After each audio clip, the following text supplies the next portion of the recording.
The story begins by showing the face of a giant bird with glowing red eyes representing imminent danger. Soon after, we see soldiers pointing weapons at desperate people in a scenario marked by hunger and discrimination. In the midst of the chaos, a soldier readies his weapon and reflects on how weakness has turned his country into a true nightmare. Suddenly, several weapons fire violent fiery blasts toward the battlefield. The soldier ends up being hit by multiple shots without having any chance to defend himself. He falls to the ground, losing his strength as he realizes his life has come to an end along with the fall of his nation. However, a bright light reflects in the fallen man's eye just as his vision begins to darken. A glowing hand emerges from the darkness, radiating a very intense golden energy. Without hesitation, the young man firmly holds the illuminated hand that rescues him from that abyss. He is then pulled upward by a beam of magical light and ends up being revived. When he opens his eyes, the soldier realizes he has been taken to a completely new world and looks around a school courtyard. Sitting in a classroom, he recalls that 3 years have passed since he arrived in that unknown place.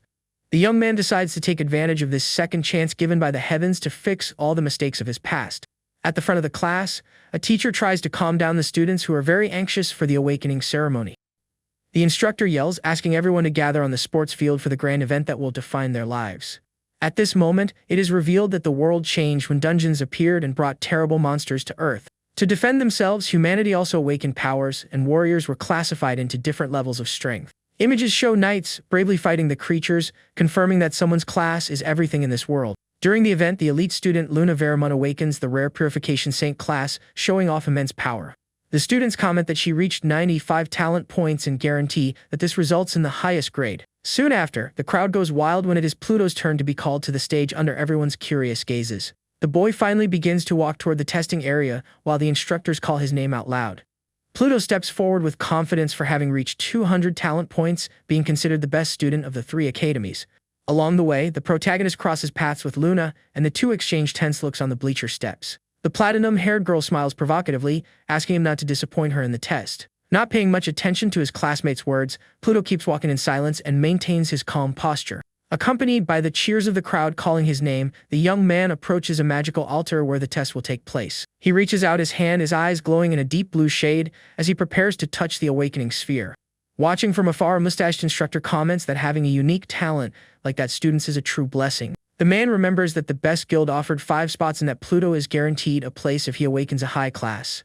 The blue dragon symbol illustrates the fame of the #1 guild in the whole nation, highlighting the organization's great prestige. Joining this team means gaining a lot of power and a bright future with the ultimate glory coveted by everyone. But what really motivates Pluto is knowing that the Blue Dragon Group acts as the official military force of that country.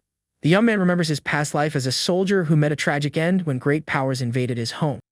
With this in mind, the young man touches the sphere, determined to become the strongest warrior in the world to protect his nation. A colossal explosion of blue energy radiates from the sphere, making the students believe he has awakened a supreme power. However, Pluto pulls his hand back a bit, looking completely surprised by what he is seeing before his eyes. Luna and the instructor also widen their eyes in shock as they witness the huge plot twist in the awakening result. The system reveals that the boy became a necromancer while a dark aura full of skeletons surrounds his body. A gigantic purple flame dominates the field and leaves everyone in a dead silence facing the boy's intimidating new power.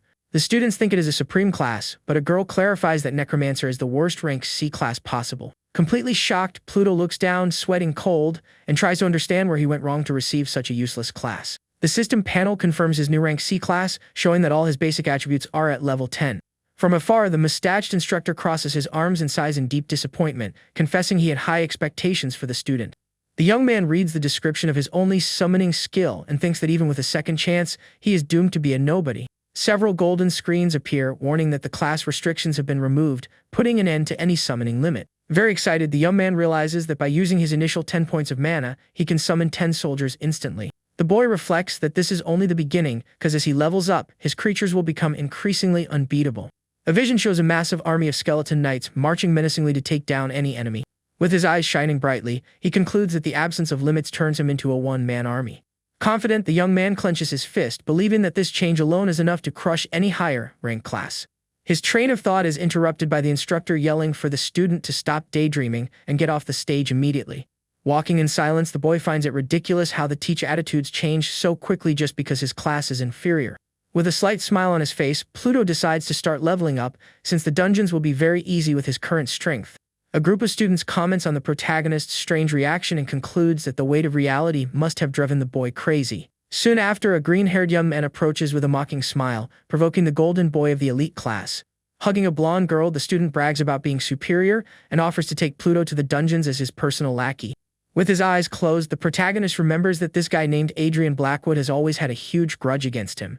Adrian laughs maliciously and comments that imagining the famous genius walking behind him like an obedient little puppy is a perfect scene.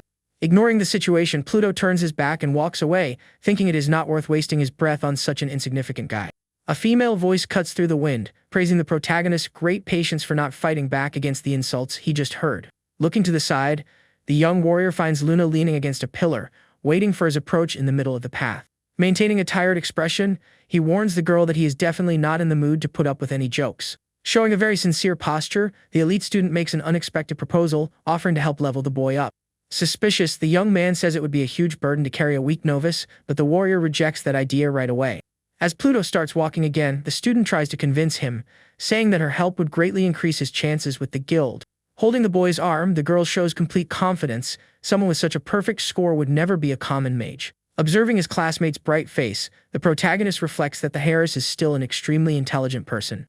With a polite tone, the young man thanks his classmate for her good intention of wanting to step down to his level to help and takes a brief pause. Gently removing the girl's hand from his arm, Pluto refuses the offer directly, leaving the girl completely surprised. Adjusting his tie, Pluto declares that he will join the Grand Guild on his own and that there is only one path left for him to take. With a purple gleam in his eyes, he vows to reach a level so high that it will be enough to humble all the novice classes. Standing before the Academy's crowded dungeon hall, Pluto remembers that the sequential trials are the fastest way to evolve. With a goal in mind, he advances through the corridors of the huge complex, leaving some curious students along the way. In front of the massive glowing portal, the boy remembers that the trials must be done alone and that turning back is no longer an option. It is well known that this place attracts only the elite or the reckless. After all, the experience reward far exceeds any normal dungeon. Nearby, the main class's teacher walks with Luna and other students, noticing the young man's presence near the glowing rift. The instructor covers her mouth in despair, deducting that the shock of his poor new level forced the young talent to seek his own downfall. Very apprehensive, the woman tries to keep a cool head and deduces that Pluto was never the type to seek the most shameful way out.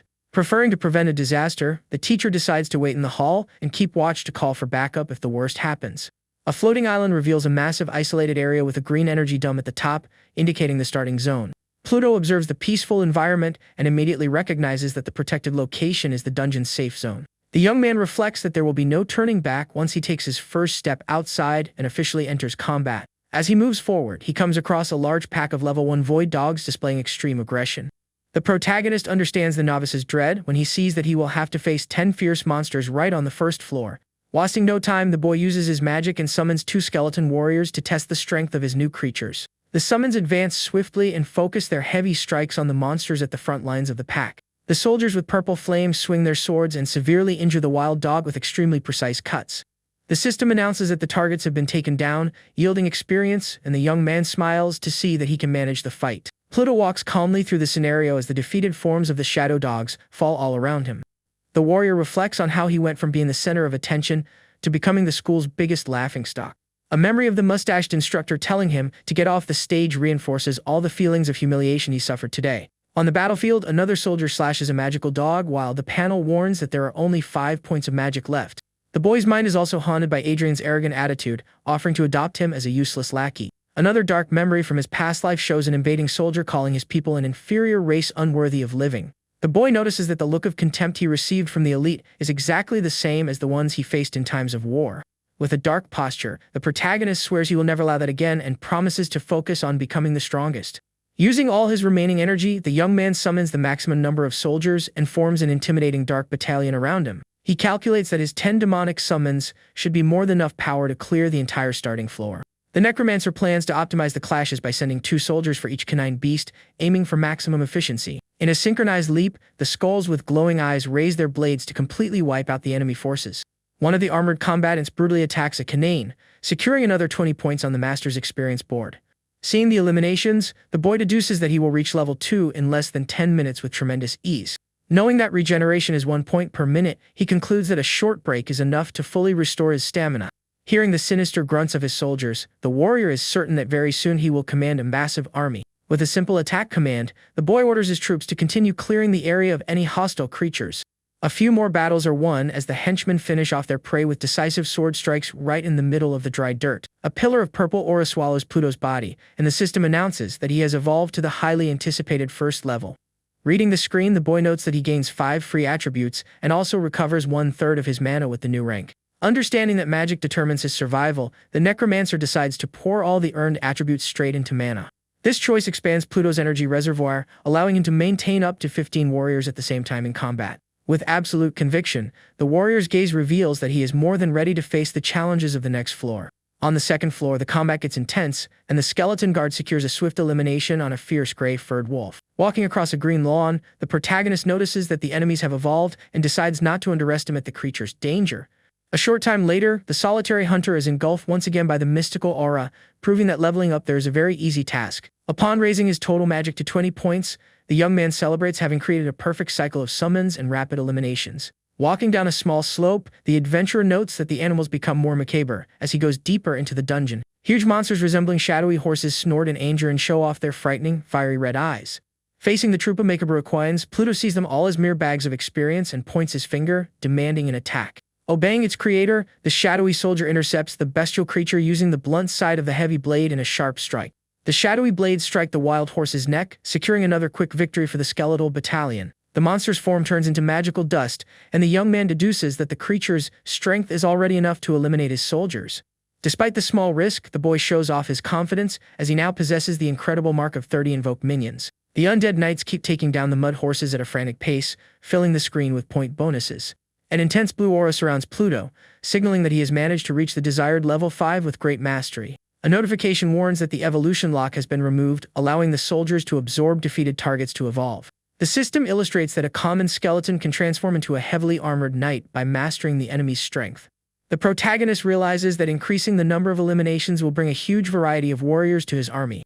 A majestic vision shows the young man's silhouette wrapped in purple magic, reinforcing his calling to be the king of the underworld. The system also unlocks the gunpowder skeleton skill, capable of causing explosions over a large impact area. With a confident smile, the boy reflects that having area of effect attacks will be perfect to test in the 5th floor trial. The new scenario features a dry plain inhabited by massive armored rhinoceroses showing off intimidating horns. Knowing that regular warriors would take too long to cut through that tough hide, the master decides to change his strategy. Snapping his fingers, the warrior converts one of his skeletons, wrapping the creature's skull in orange flames. 3 converted soldiers run across the field carrying giant gunpowder barrels marked with glowing red skulls. The young man watches the scene with a neutral expression, noting the rather improvised look of his new combat unit. Hiding his face with his hand, he tries to ignore the rustic appearance and focuses only on the expectation of overwhelming damage.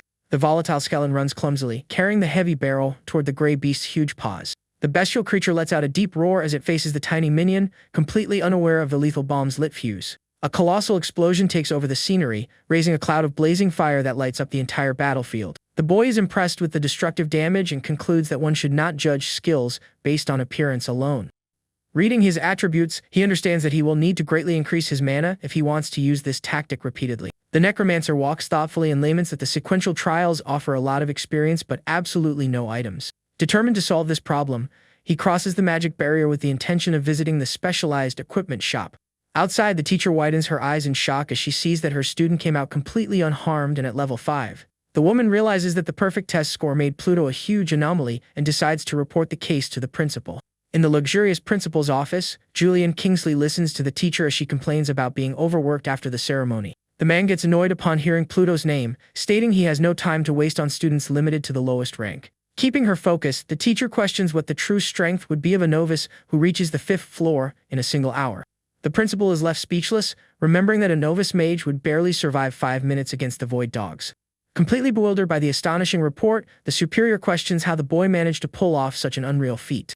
Out on the street, Pluto observes the commercial center and gets discouraged upon discovering that even the cheapest clothes cost gold coins. In the dungeon lobby, the warrior deduces he will have to hunt for his own equipment and watches a team walk out injured. Analyzing the glowing panel, the young man chooses to explore the giant Rhinoceros Mountain by selecting the gold difficulty. The new dungeon scenery reveals immense rocky cliffs, while the necromancer summons his guards with sharp spears. The boy's main objective is to defeat the local boss to obtain the valuable rewards hidden within the dungeon.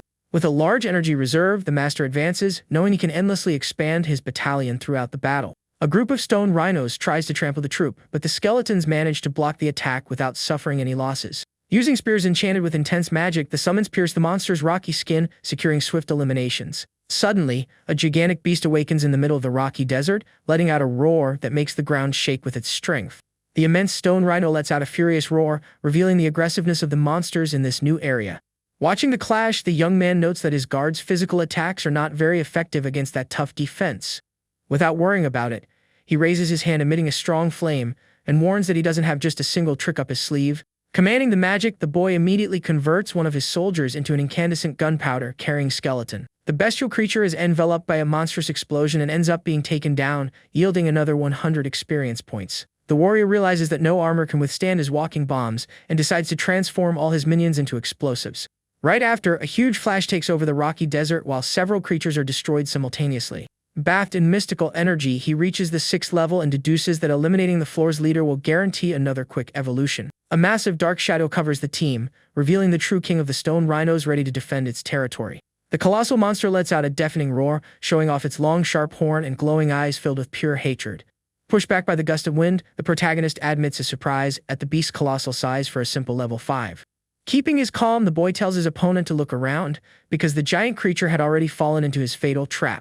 A huge troop of almost 100 volatile skeletons surrounds the Rhino King, ready to detonate all the barrels at the same time. An inferno of flames completely consumes the boss in a devastating explosion that yields an incredible 5,000 points of advantage.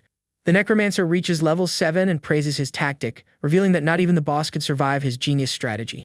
A bright light catches the boy's attention amidst the flames, revealing that a valuable item just dropped from the defeated beast. The giant rock staff displays epic quality, granting 30 extra points of magic and another 10 points of pure defense. With a huge smile on his face, the warrior celebrates having hit the jackpot, getting wonderful first-rate equipment. He recalls the theoretical classes, confirming that the system classifies items by colors and rarities very strictly. The young man is amazed to realize that his luck was absurd for fighting the exact equipment he needed at the epic level. Holding the mystical weapon, the boy calculates that an item of lower rarity would cost at least 100 gold coins at the big store. Evaluating his new numbers, the adventurer notes that the staff's bonus raised his magical energy to the value of 75. Wrapped in purple flames, the Necromancer quickly understands he now has the power to command up to 75 mortal warriors. Back in the main hall, the boy comes across Adrian and his arrogant group blocking the passage and crossing his path. The green-haired rival smiles maliciously, stating that the lackey spot is still open, and demands the novice beg for it. In total silence, the protagonist just directs a cold and distant look at the boy without showing any reaction of fear. Thinking Pluto was rejected by the strong groups, the bully mocks him, imagining that no one wants to carry such a weak rank. Adrian holds his bluish axe to brag about his rare item, promising to give him weapons and women if the boy becomes his lackey. The rival's henchmen take the opportunity to insult the protagonist, telling him to quickly accept the humiliating deal so he doesn't meet his end alone. The blonde girl lets out a cruel laugh and says no woman would approach a widow even if Adrian ordered it. Completely losing his patience, the Necromancer gets close to the provoking boy's face and warns him that he will only speak once. With his eyes emanating a strong purple mystical energy, Pluto tells the spoiled brat to get out of his sight with a very heavy insult. Feeling his pride wounded, the rich student grabs the protagonist's tie in a fit of rage while demanding an answer. Desperate, the student tries to calm her leader down, reminding him that starting any fight in the hall results in immediate jail time for everyone. The argument attracts curious glances from several hunters and students who form a circle around the two young warriors. Suddenly, a huge guard wearing sunglasses appears in the middle of the crowd, shouting and demanding to know what is going on there. To cover up being caught red-handed, Adrian lets go of the boy quickly and lies shamelessly, saying they are just playing around lightly. The guard sternly warns that the lobby is not an amusement park, telling everyone to move along, while Adrian asks for one last minute. Through gritted teeth, the rival promises that the Necromancer's life will come to an end when they meet outside the safe zone. Without looking back, the troublemaker calls his group and resumes his path, determined to conquer the 5th floor that very day. With his eyes glowing in a menacing shade, Pluto thinks he would have destroyed his rival right there if he hadn't been interrupted. The security guard advises that people like Adrian are beyond saving and asks the boy to call him if he is bothered again. Pluto walks toward the red portal, but the guard tries to warn him that this level is much too high for a novice. Suddenly, the security guard widens his eyes and begins to sweat cold when he notices a shocking detail in the young Necromancer's hands. Holding the epic staff, the protagonist decides to use his 4 daily attempts to level up as fast as possible. The man deduces that the student has already defeated the King of the Rhinos on gold difficulty and is completely shocked by this. The young man steps through the glowing portal, leaving the guard perplexed upon realizing that the student cleared the rocky mountain by himself. Accompanied by his skeletal army, the Necromancer decides to pick up the pace to finish all his daily rounds quickly. Outside, the security guard keeps staring at the red portal, confirming that the boy really chose the gold tier. Highly impressed, the guard reflects that beating the golden dungeon alone is a feat that not even the highest ranks would accomplish. In the boss room, the gigantic king of the rhinos lets out a furious roar while the volatile skeleton prepares its barrel. The warrior in a suit gives a very confident smile and mocks the monster's desperate attempt to try and bare its fangs. A massive explosion consumes the rocky beast, securing another 5,000 experience points and the success of the second round. Without moving a single muscle, the protagonist watches the immense stone creature fall completely defeated by his side. Maintaining his relentless posture, the boy makes an ironic comment about how the monsters in this place simply do not learn their lesson. The relentless hunt continues with more skeletal bombs blowing everything up and destroying the great bosses over and over again. With a simple command, the master orders his subordinates to advance and the Macabre skulls run, carrying more explosives. The devastation is absolute, and yet another heavy carcass collapses onto the dirt floor, marking the end of another extremely easy combat. The system displays an inventory packed with rare weapons and armors that the young man plans to sell later since they are useless to him. Walking out of the portal, the boy decides to rest for the big professional novice test that will take place tomorrow. The status panel reveals that he reached level 9 and managed to get to an impressive 85 points of magic. The next day, the outer area of the Grand Academy wakes up completely packed with several students excited for the event. The novices talk about the guild tests while bragging about having reached level 4 by playing in large groups.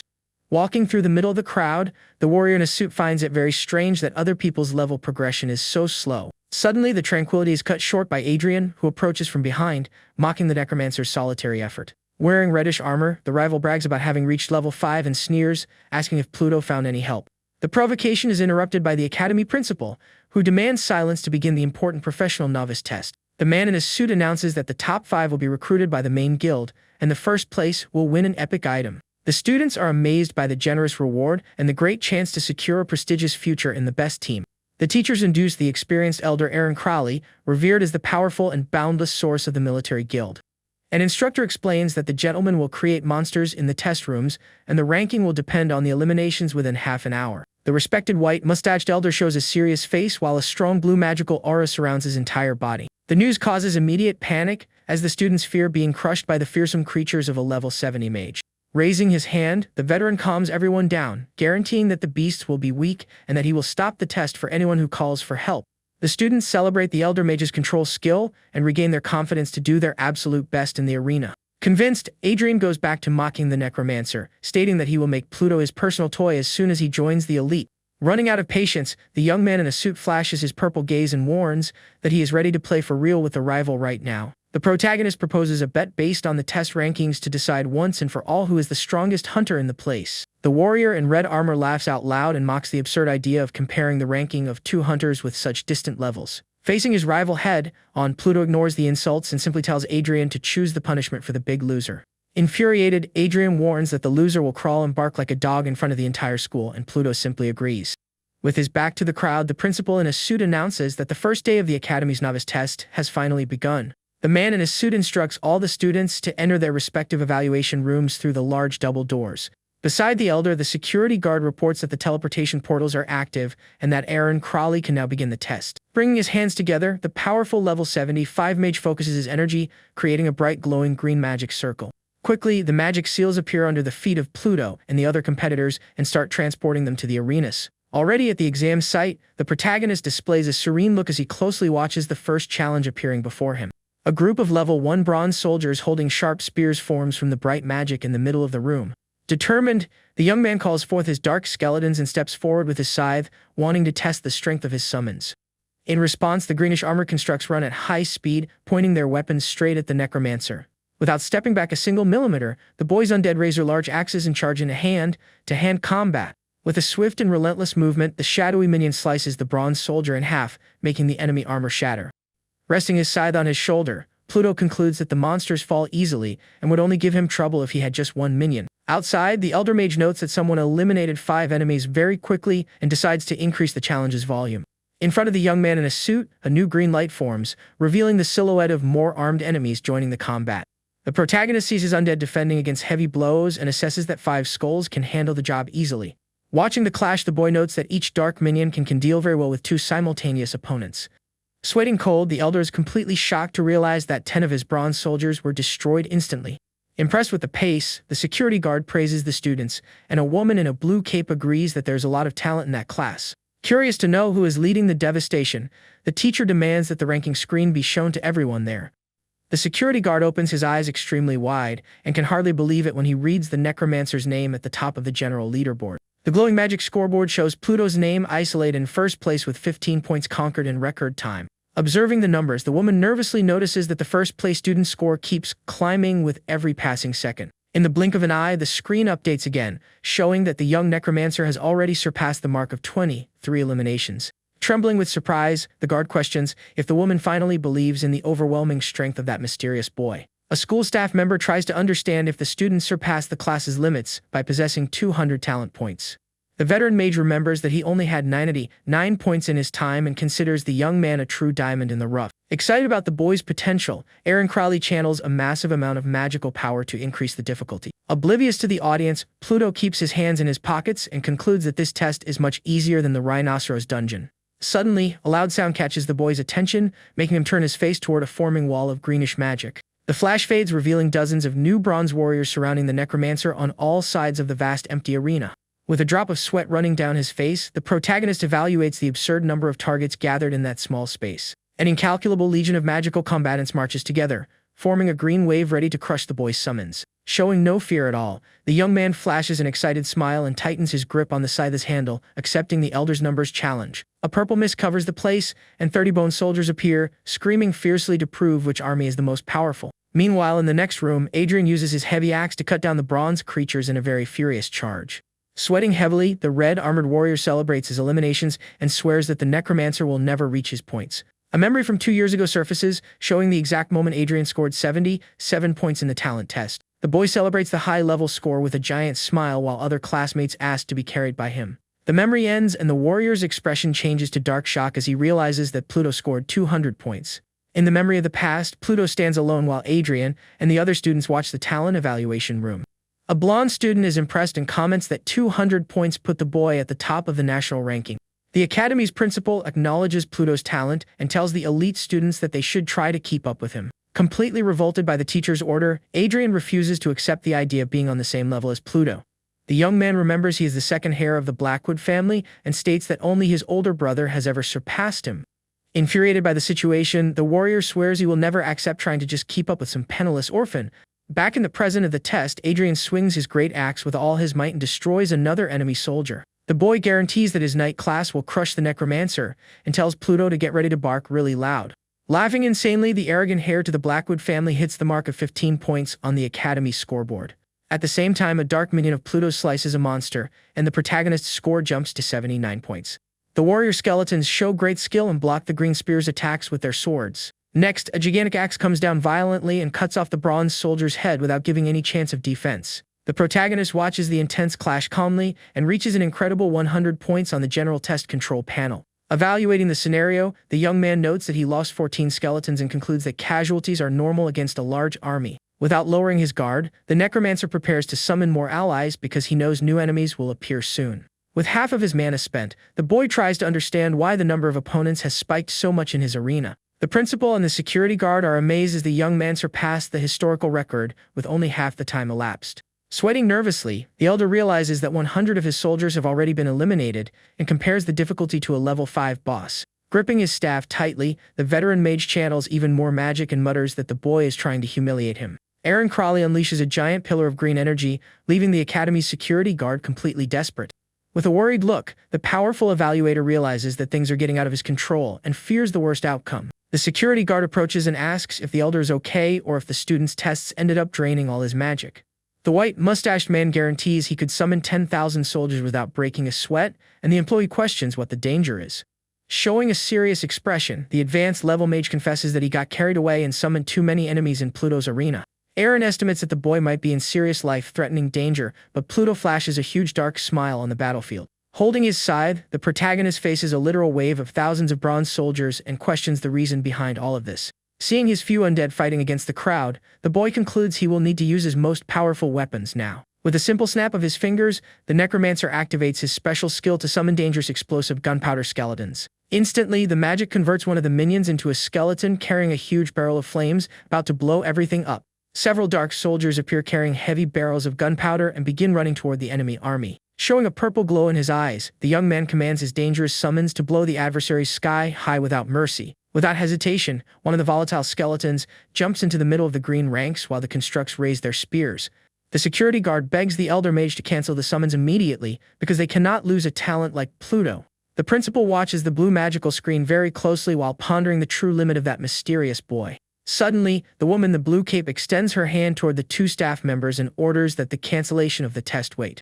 The guard doesn't understand the order and warns that the boy will be torn apart by the fearsome bronze monsters if they wait any longer. Nervous and sweating heavily, the man points his index finger directly at the scoreboard, begging the teacher to look at the numbers. The holographic panel updates quickly, showing the protagonist's score jump to 295 eliminations. Soon after, the score goes up non-stop and reveals that the necromancer reached an impressive 350 eliminations. The security guard's jaw drops, and he questions in disbelief if the person taking down so many monsters is really the rank C student.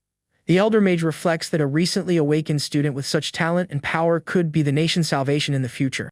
The security guard insists on ending the test to avoid a tragedy, but Aaron wants to test the boy until the score starts to drop. Inside the arena, a gigantic orange explosion incinerates dozens of enemies and raises the score to 800 eliminations. Several undead continue to throw the large flaming gunpowder barrels and secure the 900 points. The green constructs are thrown into the air without any chance of defense amidst the chaos of flames and debris.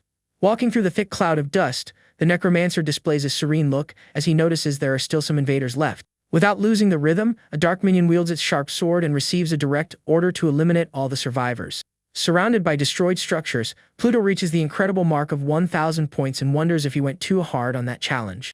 In the monitoring area, the Academy staff watches the ranking panel and notices that the elimination counter has stopped. Amazed by the result, the powerful vice president of the guild whispers that the young man wiped out his entire bronze battalion. The woman in the blue cape celebrates the test's success and asks if the respected mage wants her to bring the student immediately. Not understanding the white-mustached elder's response, the two advisors exchange a long look filled with confusion and astonishment. With an extremely serious expression on his face, Aaron announces that he will personally go to the evaluation room of the mysterious competitor. The guard gets desperate, reminding him that the evaluation is not over yet, and questions what will happen to the other students during this visit. Strong circular magic wraps around the mage's body as he guarantees that his spells in the other rooms will remain intact.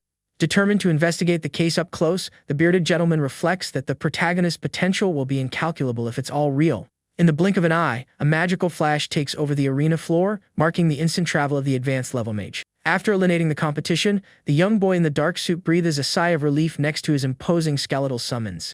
The protagonist acknowledges that dealing with more than 100 constructs without his powerful bombs would be a very unpleasant problem. Suddenly, a magic circle emits a strong blue light behind Pluto's back, making him suspect the arrival of more enemies. Watching the dense silhouette forming in the magic, the young man notices that this time only a single target was sent to the grand arena. Acting on pure protective instinct, the beasts of dark bones run swiftly to corner the newest invader of the area. In a brutal and coordinated charge, the undead bring their deadly blades down right toward the glowing visitor's head. With a simple command, Aaron paralyzes the dark swords mere inches away from his own face. The experienced evaluator analyzes the frightening skeletons up close and mutters to himself about the boy's peculiar summons. Surprised by the sudden visit of the person in charge of the exam, the student questions the real reason for that untimely invasion. The veteran comments that only rank C necromancers do that, and the boy confirms he possesses exactly that class. Facing Pluto closely, the older man points out that this class suffers from the limit of summoning only once every half an hour. A drop of sweat runs down the boy's face when he hears that the test has just begun, and yet there are dozens of minions there. The elder mage locks his gaze on the shadows and demands to find out how the student managed to form such a huge and fast army. The necromancer swallows hard, realizing he was caught red-handed, and starts to mentally debate whether he should reveal his great secret. Aaron dismisses the excuses and says he just wants to know if the student's power can be properly controlled to protect the nation. Remembering the reason he was given a second life, the boy decides he needs the powerful magic examiner's approval. Determining that he will reveal his cards little by little, the protagonist raises his arm and conjures more energy around his body. Purplish flames wrap around the boy in the suit and impress the experienced visitor with the immense amount of mana released. Two new macabre skulls take physical form in front of the elder, while the young man explains the old 30-minute limits. The air heats up with the bone beasts, and Pluto continues detailing the old restriction of summons lasting only a single hour. With his purple pupils glowing in the dark, the newly awakened boy loudly and clearly warns that none of those limits apply to him. Several dark blades rest upon the wreckage, confirming the young man's statement about possessing unrestricted summons. The veteran mage widens his eyes in absolute shock upon hearing from the mouth of a mere freshman about unrestricted necromancy. The elder squints in pure shock as he tries to process the absurd revelation about that young man's infinite powers. Aaron tries to confirm if the boy can command her tireless legion using only mana, and Pluto agrees. Staring at the boy in the suit, the veteran mage reflects that the student's value transcends that of a mere promising novice. Determined, the white-mustached gentleman advises that he will report everything to the guild president to secure the boy's future. Greenish magic wraps around Aaron as he stutters in agreement, and Pluto deduces he is talking about the leader of the Azure Dragon Guild. The teleportation light suddenly fails, and the protagonist is confused, not understanding why the spell was cancelled. Before leaving, the elderly mage reaches out his hand and offers a small golden key as a special gift from his guild. With wide eyes, the necromancer looks at the glowing object and tries to process the grandeur of that reward. Holding up the small artifact, Aaron asks if the young prodigy has ever heard of the famous Blessing Rifts. Maintaining his serene posture, Pluto confirms that he has already studied this very rare subject during his classes at the academy. A colossal level 10 beast illustrates the danger of the magical rift that grants much more experience than normal dungeons. An enchanted warrior illustrates the legend about the special keys that have an almost non-existent chance of being found.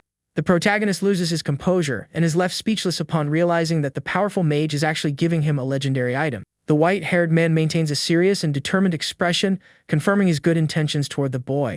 With all the care in the world, Aaron hands over the golden artifact that allows opening the magical rift a single time for the student. Finally, the teleportation magic works, and the veteran disappears in a beam of green light, leaving the boy alone in the arena. Clenching the golden key with his eyes glowing purple, the young man decides to explore the secret rift right after the test ends. In the outer area of the academy, the principal announces to all students that time is up and that the grand test has finally ended. Adrian lets out a long sigh of relief as he leans his body on his sword and celebrates the end of that extreme exhaustion.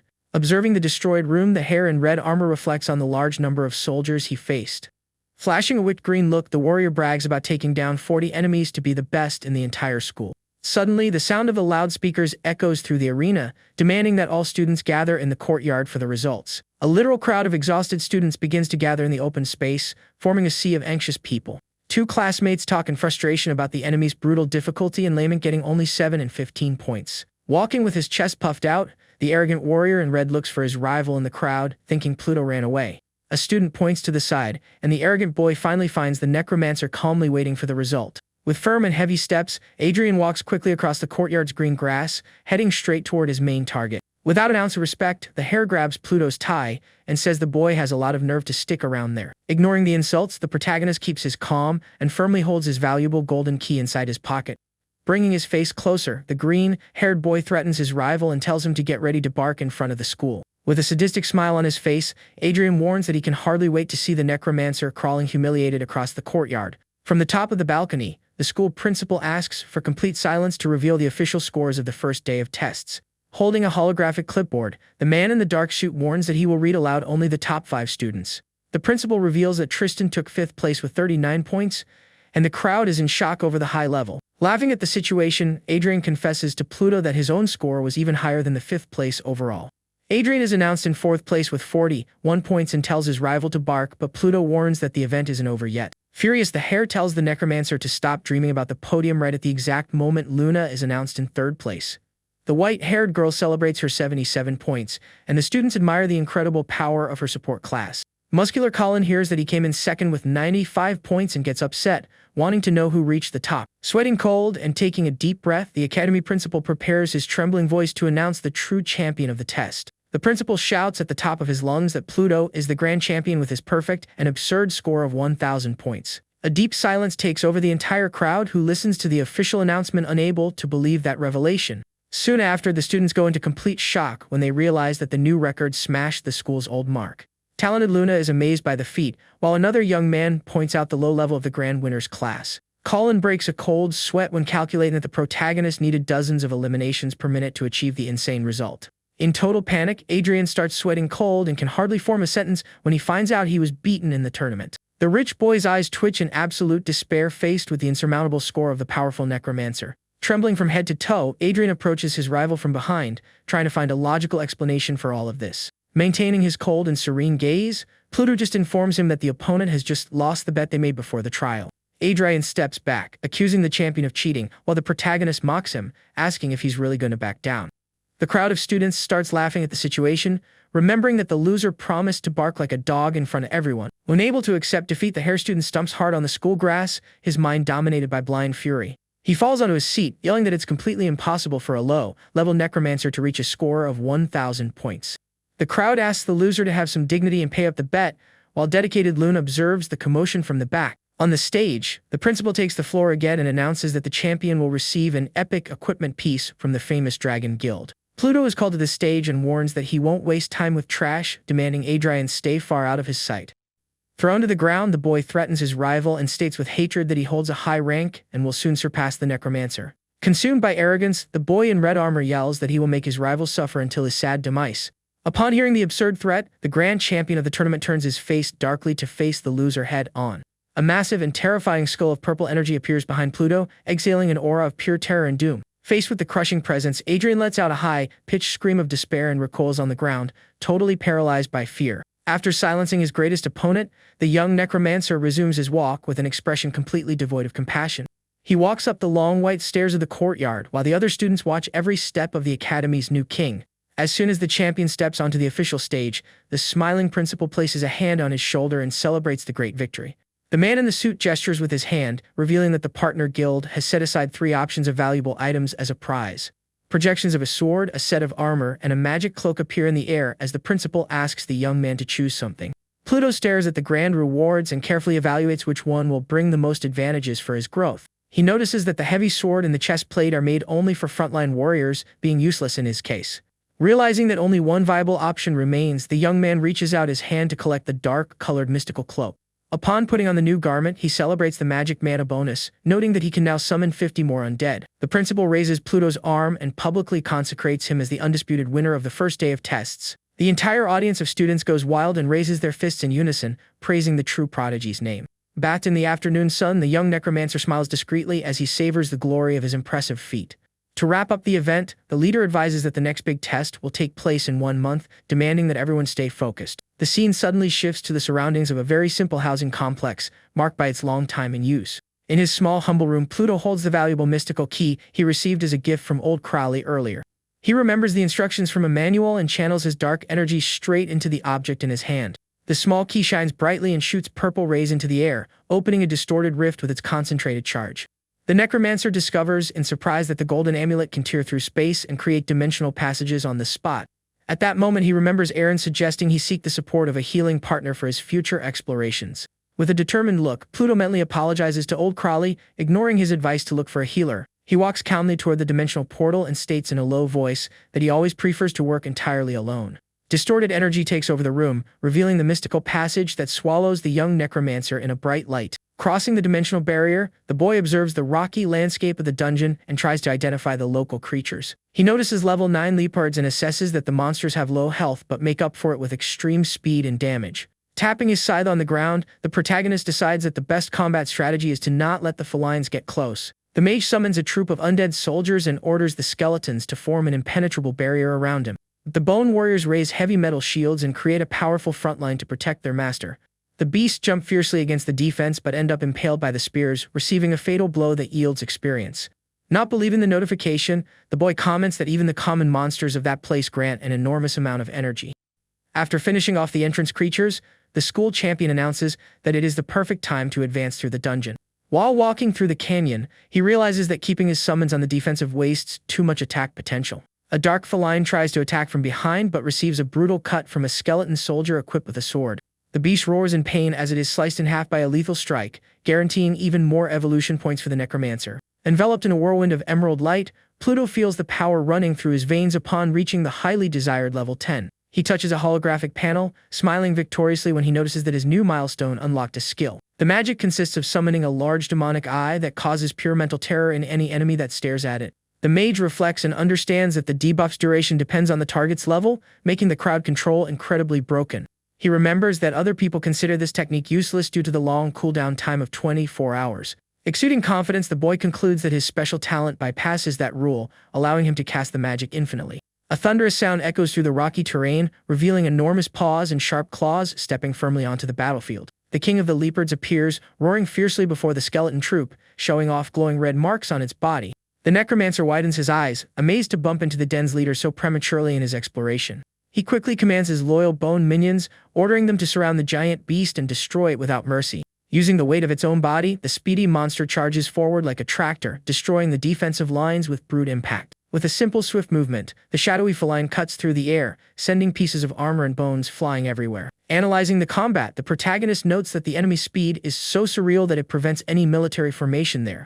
The feline king tears apart more sentinels, while Pluto calculates that his troops will be obliterated before causing any major damage. Having no other choice, the young man in the dark suit wields his arcane scythe, exuding intense chaotic energy from his body.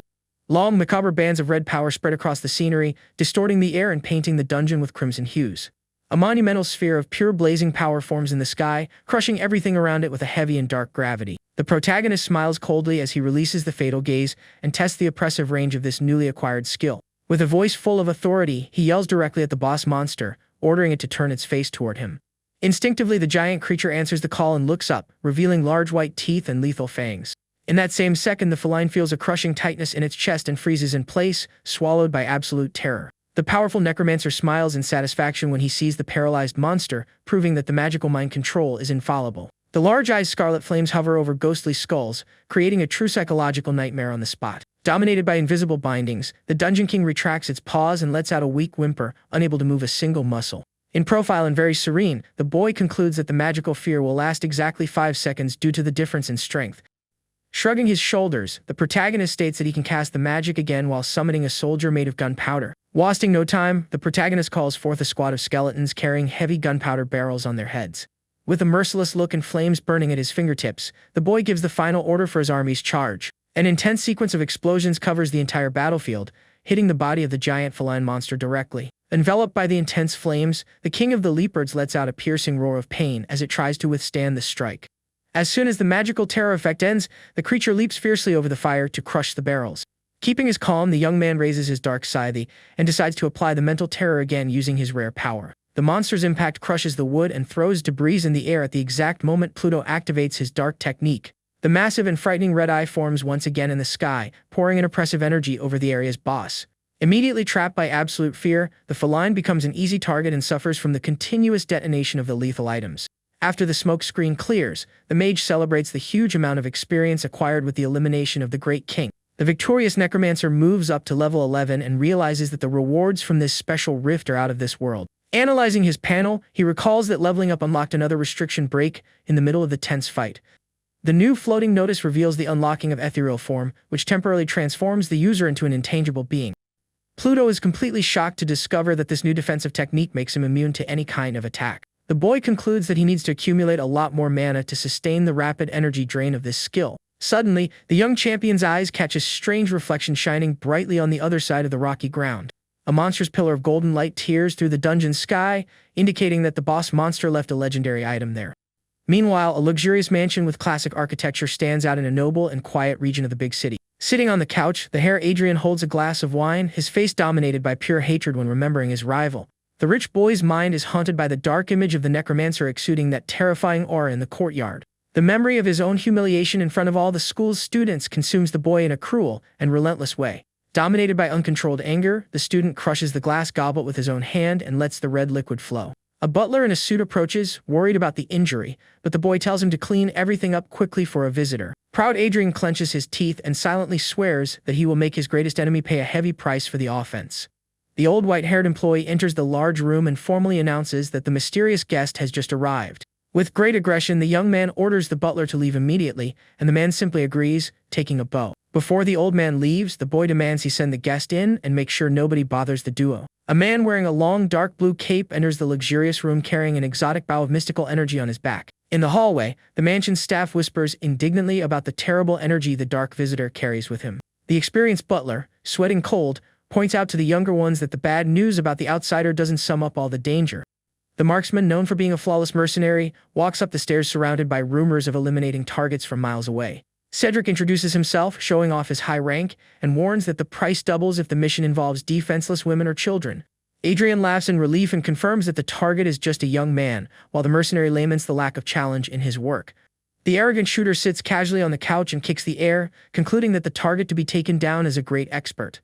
Caught off guard by the comment, the boy widens his eyes and stutters as he questions how the man knows this information.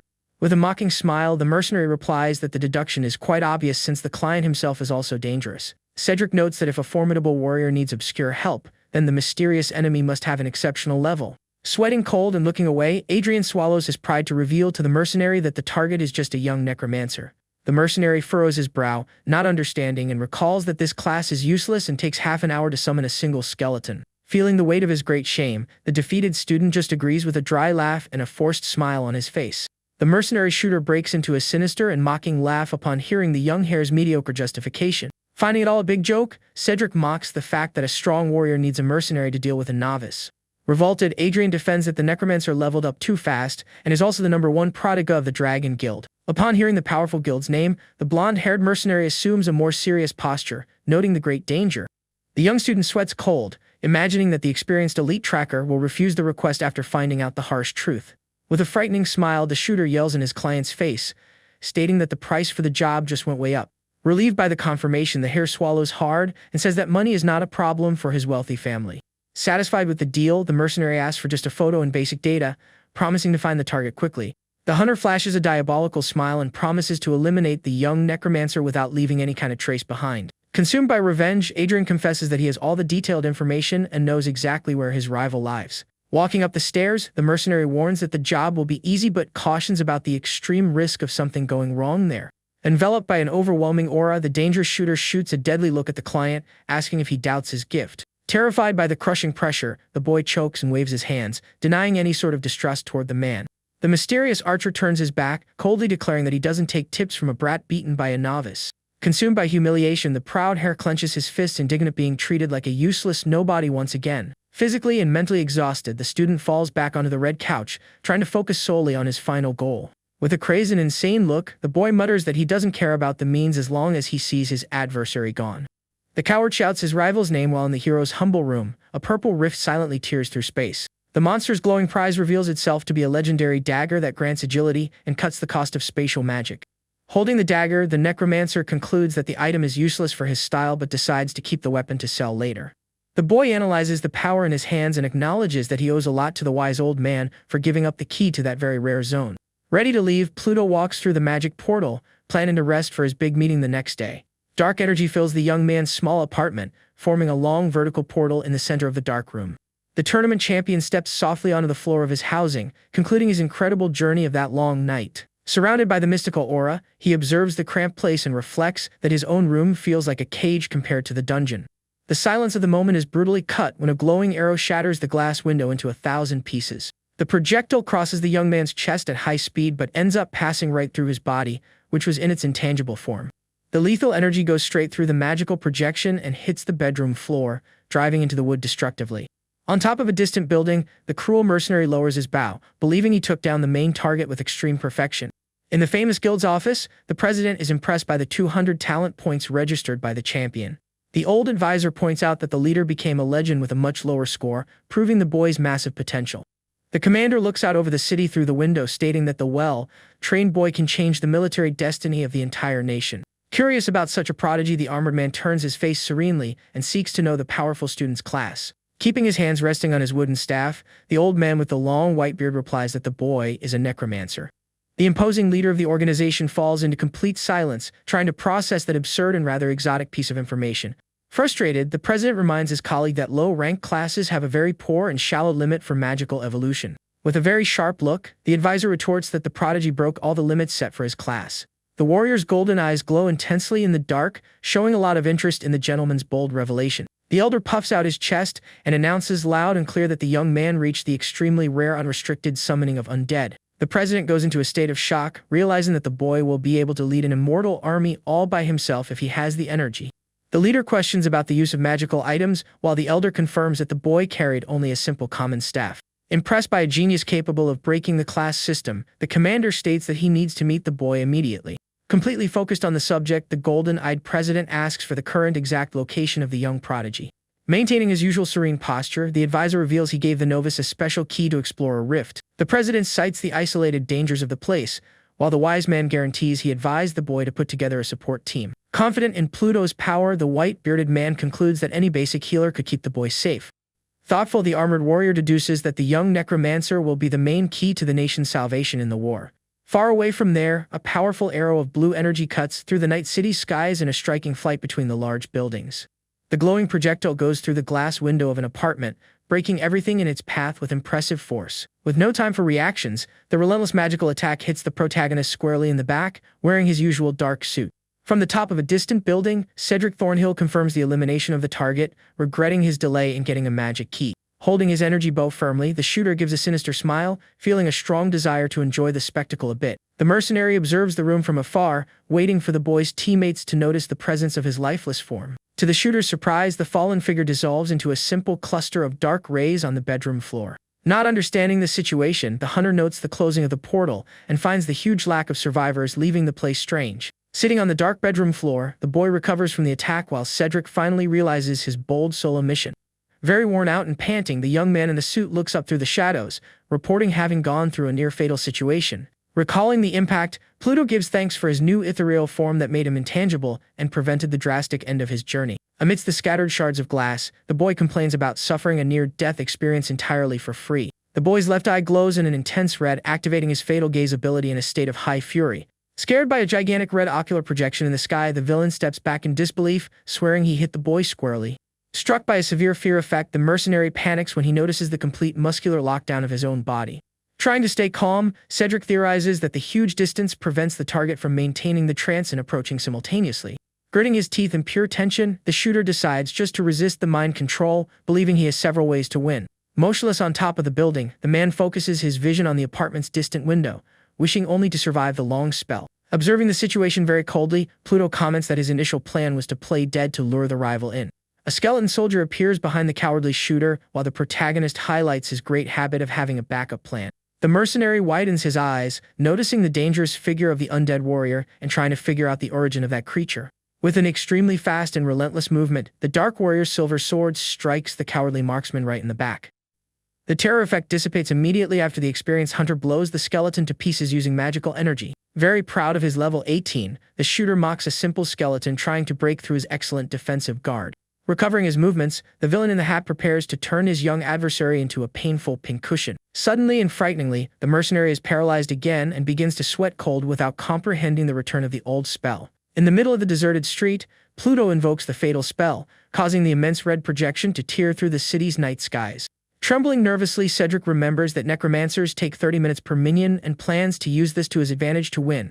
Facing the tall buildings with his weapon in hand, the boy acknowledges the immense power of the shooter who is 5 levels higher. Holding his powerful magic scythe tightly, the young man uses his special abilities, celebrating his good stock of soldiers. A whirlwind of dark souls and purple flames rises around Pluto, summoning his gigantic army of undead.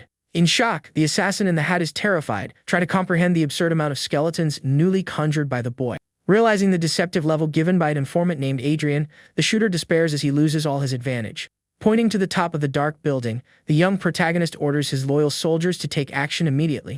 The pack of conjured skeletons begins to scale the structure of the massive building as if they were spiders at high speed.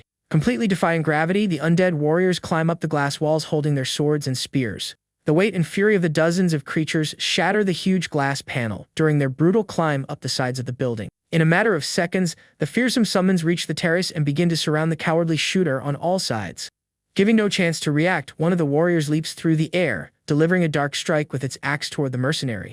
Watching the building from below, the necromancer deeply regrets lacking some magical ability focused on direct flight. Cornered on the terrace floor, the terrified mercenary begs for his safety and demands to negotiate directly with the group's leader. Surprising the enemy with his arrival, the young man in a suit ironically questions the supposed usefulness mentioned by the shooter. Holding his scythe on the edge of the building, the boy reveals he is very curious and asks the villain to explain his proposal better. Totally surrendered and on his knees before the boy, Cedric promises to reveal the identity of his contractor in exchange for his life. With his eyes shining brightly, the protagonist mentions Adrian's name and warns that he will handle this problem personally. In a complete state of shock and mental confusion, the mercenary screams desperately, trying to understand how the target knows that truth. Desperate, the mercenary offers free elimination services, while Pluto reminds him of the daily risks of that profession. Facing the enemy with a very cold look, the young warrior confesses that he actually has an enormous use at the moment. Sweating cold and fearing the worst, the shooter hears the frightening statement that his value will only be recognized after his final breath. Without an ounce of pity in his voice, the necromancer raises his imposing magic scythe and orders the immediate defeat of the kneeling villain. Facing the Dark Punisher, the man in the hat begs desperately for mercy while the skeleton prepares its axe. The immortal soldier swings its long weapon through the air with enormous strength and delivers the final blow against the poor target. A trail of crimson splashes on Pluto's serene face while the terrible cries of defeat echo through the big city's night. After the execution, the victorious young man calmly approaches the defeated marksman lying on the cold concrete of the terrace. Suddenly, the boy feels the weight of exhaustion and ends up falling to his knees, dropping his heavy magic weapon in the process. Breathing very heavily and dripping with sweat, the warrior looks up in relief, celebrating the end of the long hunt. Analyzing his low mana level, the boy notes the high magical cost of all his grand skills combined. Trying to recover, the protagonist recalls his tactic of conjuring a soldier in the hallway at the exact moment of the ambush. This strategically placed minion received the simple order to track the dangerous stealth shooter and prepare an attack. During all this minion's travel time, the necromancer decided to use his own body as bait to lure the mercenary in. Using the massive scythe for support, the young man tries to stand up slowly, complaining about the terrible feeling of his magic depletion. Facing the defeated shooter, the boy acknowledges the enemy's impressive talent of landing perfect shots from very far away. Preparing his next steps, the boy draws a small artifact and silently hopes not to spend the rest of his energy. Emanating a strong dark aura, the protagonist points his weapon toward his fallen adversary to begin a new ritual. The system removes an evolutionary restriction, allowing a minion to absorb the essence of defeated enemies to increase its power. A sphere of purple energy appears in the necromancer's hands, completely capturing the perverse essence of the fallen elite hunter. Positioning a simple skull soldier in front of him, the boy prepares to inject the new essence and force the evolution. A whirlwind of violent magical flames entirely covers the minion's body, marking the definitive breaking of the class limit. The torrent of pure dark power intensifies around the cadaverous figure, creating a spiral of bright rays and dust. In the center of the mystical storm, the creature assumes a new gigantic posture and begins wearing the long clothes of a mercenary. The system text confirms the fantastic Ranky evolution, revealing the final form of a high-level undead shooter. With a dark hat and piercing blue eyes, the new summon gains powerful tracking abilities and deadly arrows. Smiling proudly, the young man praises the absurd precision of his newest creature and celebrates their joint future-level progression. The system panel displays a red alert reporting that the new shooter's evolution cannot occur without a weapon in its hands. Facing his new cadaverous soldier, the protagonist wonders aloud what detail might be missing for his ritual. Bringing his hand to his chin, the boy tries to analyze the situation very calmly to find the reason for that sudden freeze. Pluto's eyes shine brightly in the dark when he finally deduces the crucial item demanded by the game's magic panel. A beautiful curved weapon forged in pure blue magic energy floats in the air, revealing the mercenary's old combat tool. Holding the item in his hands, the boy in the suit notes the great magical attributes of 50 additional points of energy. Flashing a discreet smile on his face, the young man finds the bow's spell somewhat monotonous for offering only that basic gift. Wasting no time, the warrior hands the glowing artifact to his minion in the hat, fulfilling the panel's requirement. An intense aura of blue rays outlines the undead warrior's body, finishing its grand transformation process. Observing the result closely, the young man deduces that an undead shooter could never fight without a proper bow. Holding his own scythe, the boy orders the skeleton to use that tool until he can get stronger equipment. A dark cloud covers the minion's forehead as he replies with great loyalty that he will follow his master's orders. Totally surprised by the unexpected response, the protagonist widens his eyes, noting his ally's high capacity for speech. With its empty sockets overflowing with blue magic rays, the immortal soldier verbally reinforces his bond with the boy. Kneeling on the cold terrace floor, the shooter begs for a special favor, making his master listen to the request with curiosity. The bone creature opens its jaw very respectfully, asking for the honor of being baptized with an official proper name. Somewhat surprised by that level of consciousness, the necromancer repeats his ally's request, trying to formulate a good response. Keeping a reflective expression, the boy notes that calling his companion by its simple arcane class would be clunky. Facing the servant kneeling in reverence, the boy considers that his first evolved creation deserves a well-thought-out baptism. Silence takes over the night environment as the protagonist's gaze dives deep into his ancient memories and recollections. Suddenly, Pluto's mind travels through time and accesses a vision of his past life in a building full of scattered ruins. Sitting among the rubble, a mysterious silver-haired soldier handles his sniper rifle with extreme skill. Wearing a tactical uniform, the young protagonist from the past questions if that heavy weapon could take down the enemy leader. Beside him, an armed big guy calls the boy Rookie, asking if he was unaware of the master shooter's immense fame. With a proud smile on his face, his partner praises the companion's feat of eliminating targets from 4 miles away. Holding the weapon near the window, the quiet man prepares to attack while his partner calls him the distant reaper. Through the telescopic sight, the shooter observes a group of cruel soldiers mistreating captives in a fortified courtyard. The wicked military commander orders his subordinates to eliminate the hostages without any ounce of mercy for the country. Showing no hesitation, the mysterious shooter rests his finger on the gun's trigger, preparing his precise shot. The deafening sound of the shot echoes through the ruined large city blocks as the projectile tears through the air at extremely high speed. Completely caught off guard, the cruel enemy leader can barely blink when he notices the lethal flight of the ammo heading exactly his way. The formidable impact hits the commander's head, resulting in his immediate and well-deserved downfall in front of his many henchmen. Desperate with the surprise attack, the soldiers panic in the middle of the camp, screaming wildly for cover. Fascinated with such lethal precision, the young Pluto from the past is very excited to confirm the immense distance of that shot. A spark of intense admiration lights up in the boy's eyes at the incredible display of skills on the battlefield. Highly euphoric, the young apprentice desperately asks the experienced shooter to share his great tactical secrets.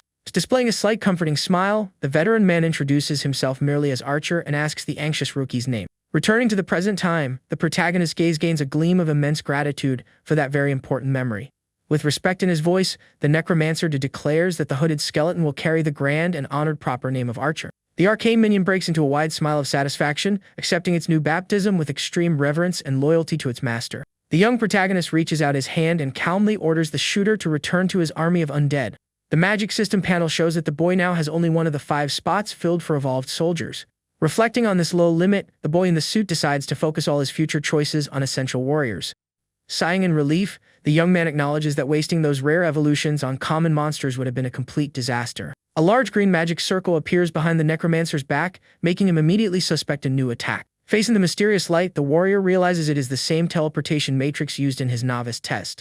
Floating in the air, the advisor with the long beard reveals he was sent by the Supreme Leader to guarantee the boy's safety. With his eyes wide in surprise, the elderly wise man tries to process the shocking images around that building's terrace. Facing the boy's serene smile in the midst of that massive chaos, the old man tries to deduce how that battle unfolded. A tense atmosphere dominates the top of the grand building as the strong early morning breeze sweeps across the sleeping city's dark scenery. Trying to understand the whole story, the elder confirms the dangerous ambush the boy suffered right after leaving the long trial. Sweating nervously, the protagonist notes he put his shooter away at the very last second before having his secret exposed. Maintaining his austere expression, the old man asks about the condition of his teammate, making the boy stutter with no answer. A heavy silence falls over the place as the advisor casts a deep look of disappointment at the stubborn prodigy. Totally annoyed, the wise man raises his voice and condemns the young man's enormous audacity to ignore his crucial warnings. The elder emphasizes the disastrous impact of the boy's demise, but the young man assures him he can dominate dungeons of compatible levels. Facing the prodigy's great self-confidence, the man with the long beard remembers the strong juvenile arrogance of the leader himself. Completely changing the subject, the boy in the suit finds that sudden visit during the early morning very strange instead of the agreed-upon morning. The experienced mage says he has direct orders to escort the rookie to the grand headquarters of the guild immediately. Looking sideways at the body lying on the floor, the necromancer agrees with the order and gets ready to follow his master. Anticipating the boy's doubts, the advisor guarantees that the logistics team will take care of investigating and clearing the entire terrace. Walking calmly next to his supervisor, the young prodigy finds the huge absence of a portal for transportation strange. The boy remembers that the mage managed to use the portal moments before and deduces that the spell requires a long preparation rite. The wise advisor claims to use predefined spatial routes created by experienced mages in pure locomotion magic. Debunking the boy's thoughts, the gray-haired gentleman reveals he engraved a secret tracking seal directly onto the protagonist's clothes. Totally shocked by this huge privacy violation, the young warrior widens his eyes and turns his face away in alarm. Trying to calm the rookie's fears, the elderly man reports it is just a disposable magic mark that has already completely dissipated. At that exact same instant, the glowing spatial magic crest disappears from the back of the dark jacket like smoke in the wind. Right after arriving on the sidewalk, the pair observes a luxurious black limousine braking softly in front of the building's entrance. 2 staff members well dressed in the beautiful official guild clothes bow in extreme respect to the great elder. Maintaining his routine calm, the wise man orders the duo to sweep the building's roof and demands an identity report on the deceased. Watching the strong and respectful bows, the boy deduces that those workers are support agents of the organization. The experienced gentleman opens the heavy car door and orders the boy to enter immediately so as not to injure the legendary leader. After the pair gets into the large dark vehicle, the 2 staff members stay on the sidewalk, watching the quick departure. One of the sweepers sighs in envy at the immense privileged recruit being taken in such a special and intimate way by the leaders. His coworker swallows hard, his forehead dripping with sweat, after using a skill to investigate the recruit's file. The first quickly assumes it is a rare genius, while the tracker reveals the young warrior's terrible, mediocre rank. Totally shocked by this news, the agent remembers that even the logistics area of the guild requires a superior talent. With his eyes fixed on the street, the spy theorizes that the prodigy noticed the invisible probing and camouflaged his own data on the spot. Fearing for their lives, the other staff member warns that this reading usually goes unnoticed even by the greatest veterans. The guild spy sweats cold when he realizes the boy's absurd ability to detect probes and send fake data on the spot. In the back seat of the luxurious limousine, the young man swallows hard, anticipating his tense meeting with the strongest leader in the nation. Noticing the boy's slight tension, the wise advisor asks him to stay focused and calm his mind when they arrive at the location. The luxurious dark car slowly parks in front of a gigantic and imposing fortress illuminated in the city night. Amazed by the size of the grandiose Azure Dragon Guild headquarters, the boy in the suit follows his master's footsteps. The two walk side by side until they stop in front of a giant metal gate carved with the figure of a winged dragon. The huge main gate slowly opens, revealing the grandiose inner courtyard of the most powerful organization in that country. Walking down the long corridors of the building, the wise vice president is welcomed with great honor by the armored guards. Maintaining his very firm and authoritative posture, the gray-haired gentleman orders the knights to take him straight to the grand leader. Two heavily armed warriors lead the way down the long hallways while the young necromancer follows them in silence. Watching the escort very closely, the protagonist notes the rare equipment worn by level 50 paladins. Upon reaching a massive steel door, the guard advises that his level is too low to proceed and decides to fall back. The experienced white, bearded mage thanks the loyal soldiers of the organization for their important escort service. Standing before the giant armored door to the hall, the master advises that the recruit himself must open the entrance with his hands. The boy swallows hard when he realizes that high-level warriors are treated as mere pawns in that grand military headquarters. Using a lot of physical strength, the young man pushes the heavy metal door, allowing a bright light to pass through the entire room. At the back of the huge and luxurious office, the imposing guild leader watches the entire night city through a glass window. The grandiose warrior lists all the dangerous feats and the high level of the mercenary taken down by the boy on top of the building. Surprised by the great speed of the investigation, the young man acknowledges the terrifying efficiency of the guild's support members. Resting his hands on the table, the big guy explains that even prodigies struggle to take down villains 3 levels higher. With a sharp look, the experienced leader asks how a simple novice managed to obliterate a target 7 levels above his own. The command reduces brilliantly that the boy's slow summons would never stop the deadly long-distance shots. The formidable armored warrior stands up with a majestic posture and questions how many secrets the boy is hiding. Pressured by the tense interrogation, the protagonist widens his eyes as he begins to feel an immense lethal aura in the room. A crushing murderous intent emanates from the grand leader, filling the entire luxurious room with a very suffocating magical weight. Far away, the green-haired young man sits on the luxurious couch in his house, listening to the call failure message.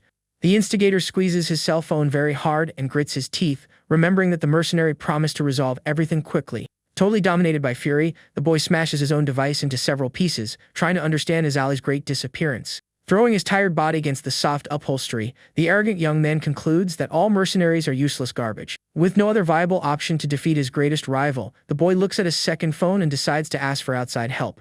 With trembling hands, the instigator picks up the device from the small wooden table and dials the contact of his only salvation. The mysterious contact answers the call promptly while the young man in the jacket swallows his own pride and begs for help. Hearing the tearful report, the older brother becomes furious, demanding to know what brave opponent decided to insult his family. The experienced combatant raises his voice in indignation upon hearing that a mere student made his dear brother bark like a dog.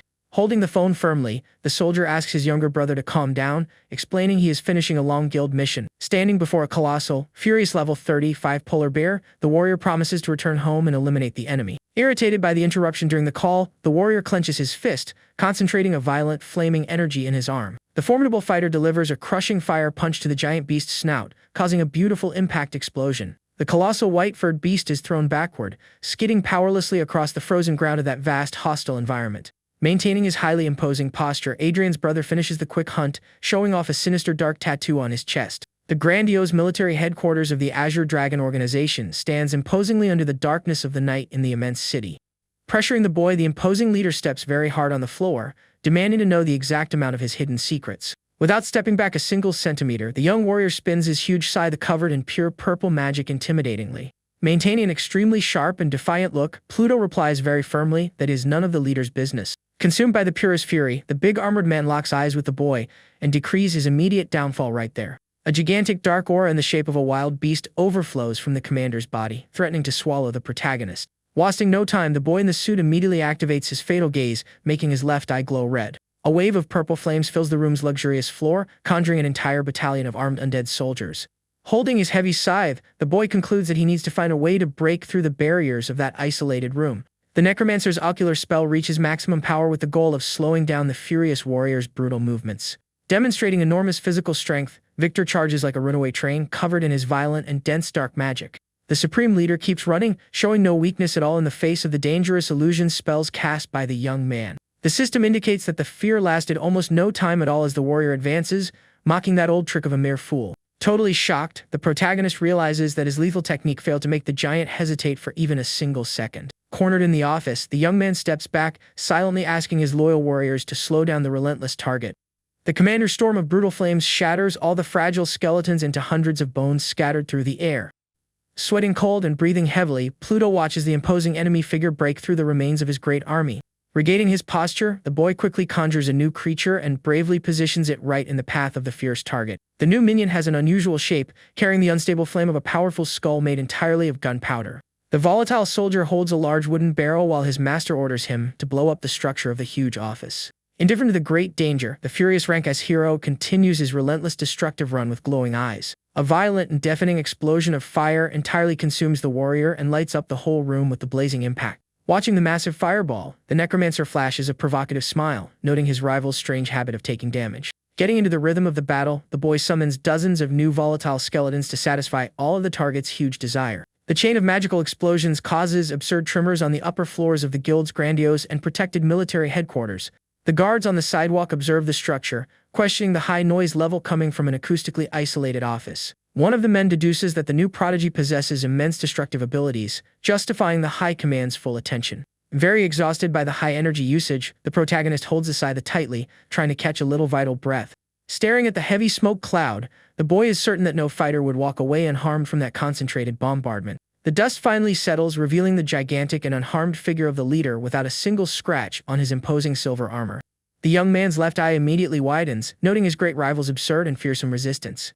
Sweating heavily, the prodigy in the suit is paralyzed with horror as he sees the powerful opponent withstand all of that without taking any damage. The giant wipes the dust from his face with a simple gesture and lets out a slight grunt of deep disdain for the recruit's power. Clenching his teeth with great hatred, the necromancer decides to summon hundreds of volatile minions to drown the enemy in flames. The boy spins his glowing scythe, conjuring more tormented souls while the giant's deadly shadow projects swiftly. A huge and extremely strong hand advances like lightning through the air, interrupting any attempt of reaction from that novice. Victor lifts the boy by his neck, demanding to know the rest of his great hidden mysteries while he suffocates for air. The majestic commander brings his face closer to the boy and roars a very violent order, wanting very satisfactory answers. Resting his own hands on the giant's armor, the young warrior closes his lips, showing a beautiful and sarcastic smile. Facing the most powerful leader in the nation, Pluto shows immense boldness, giving the big man the middle finger to provoke him. Looking at the boy closely, the imposing armored warrior displays an intense and sharp look through the magical smoke.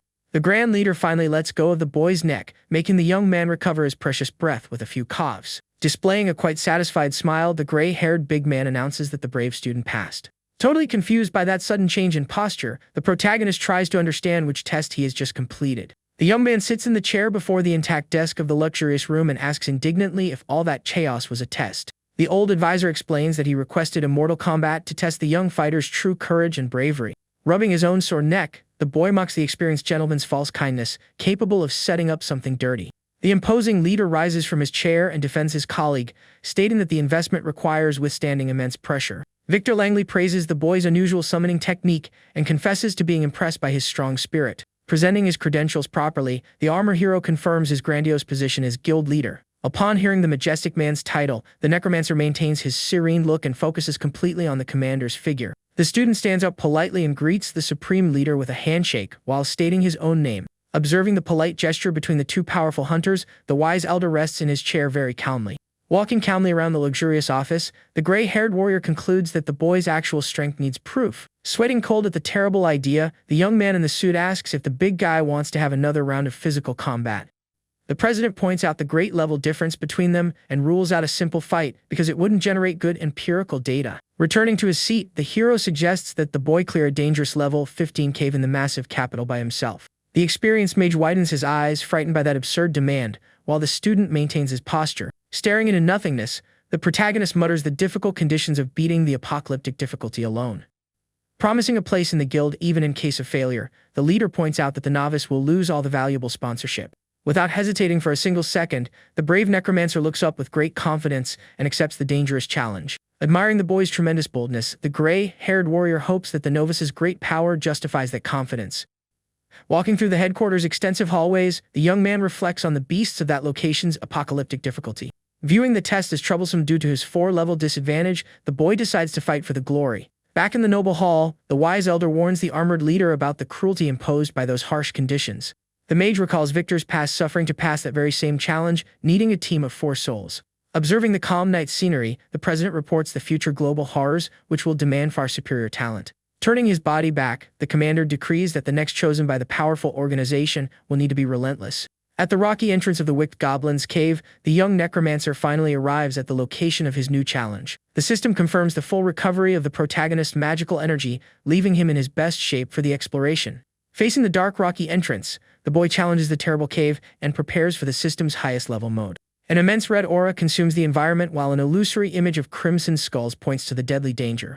The brave boy plunges his own body into the fearsome scarlet flames of the large dimensional portal without looking back. Near the location, dozens of experienced hunters are startled to witness a young man entering the dungeon alone. A hunter points in despair, reporting the terrible difficulty chosen, while his colleague prefers to doubt the report. Inside the dark rocky structure, the protagonist wanders through the large halls, recalling the old-school lessons. The creeping creature's macabre glowing eyes are present in the darkness, confirming their cruel brutality. A horde of green, pointy-eared goblins moves around the cave, demonstrating a great apocalyptic fury. Holding thick pieces of wood and several sharp spears, the little monsters cackle, wanting to hurt the invader. Gripping the handle of his beautiful dark scythe, the boy notes the massive presence of almost 100 hostile beasts in the long tunnel. Holding his magic scythe, the young man in the suit summons his army and claims to have the great advantage of soldier numbers. A violent horde of skeleton warriors advances through the dark cave with the simple mission of crushing all enemies. The violent clash between the two troops causes massive damage while the system warnings display the experience gain. Smiling quite excitedly, the protagonist notes that the apocalyptic difficulty boosted his overall experience gain. Checking his magical stats, the necromancer shows a proud expression upon confirming that he has already reached level 11. Walking calmly through the rocky entrance, the boy notices the several greenish bodies fallen on the ground after the brief clash. Wasting no time, the brave student decides to follow his warriors and advances deeper into the large, mysterious tunnel. Observing the creatures, the boy laments the short range of his summons, preventing a calm and completely safe sweep. Flashing a somewhat mischievous smile, the army's leader shakes his head, pushing that lazy thought from his mind. The brave young man in the suit speeds up his hurried steps so he won't separate from the large attack group during the rout. A goblin armed with a spiked club suffers a fatal sword strike, guaranteeing 1,000 points of experience for the master. Walking on the rocks with the scythe in his right hand, the boy finds the main route too empty for a high-difficulty location. The prodigy's expression quickly hardens as he concludes that the relentless president would never prepare a simple walk in the park. A huge crash echoes through the stone tunnels, making the dungeon floor shake very violently and quite suddenly. Pieces of the ceiling fall onto the rocky path while dust rises, indicating the dangerous cave's massive seismic tremor.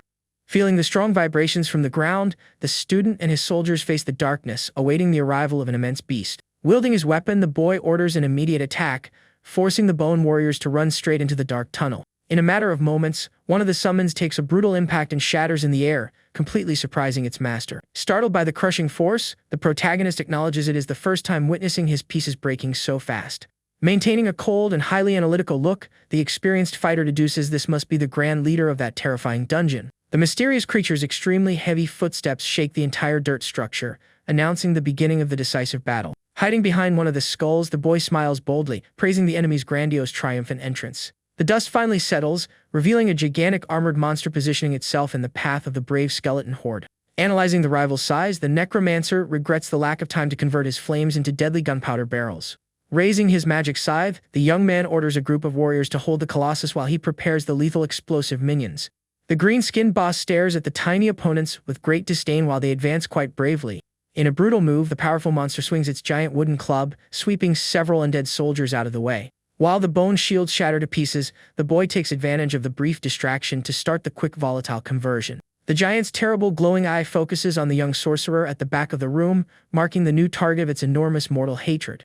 Letting out a long roar of pure fury, the creature raises the heavy weapon and prepares to unleash a crushing attack from afar. Sweating cold, the young prodigy widens his left eye, realizing that the beast ignored the baits and aimed at the real danger. The colossal impact of the metal, studded wood generates a violent shockwave that destroys the ground and throws a lot of dirt into the air. Showing off its long, disgusting teeth, the powerful cave leader roars terrifyingly, wanting to obliterate the whole place. With no time to run, the necromancer quickly activates his ethereal ability, transforming into a dense mist of pure magic. Returning to his normal body, the boy lowers his exhausted head, acknowledging that spell saved his life once again.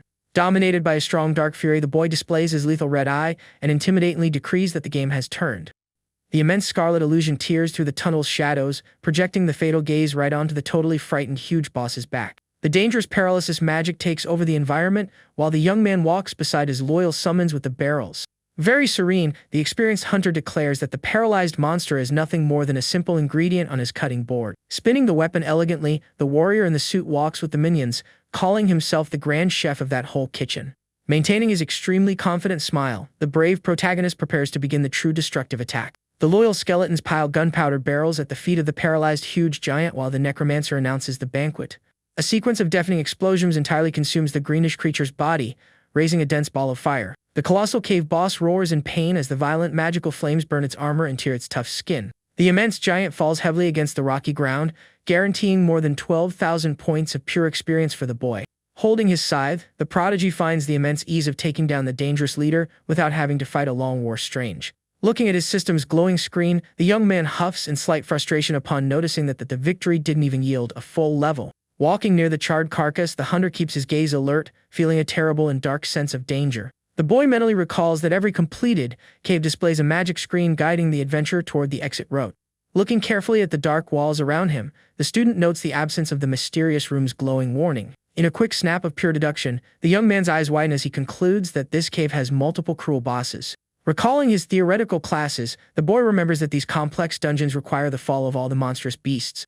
Commanding his relentless bone troops, the necromancer understands the urgency to look for the other target in the darkness of the location. Entering a new dark tunnel, the army comes across a dangerous ambush formed by several well-equipped goblins. Showing no trace of fear, the young man in a suit emanates a strong purple aura and recognizes the presence of many warriors.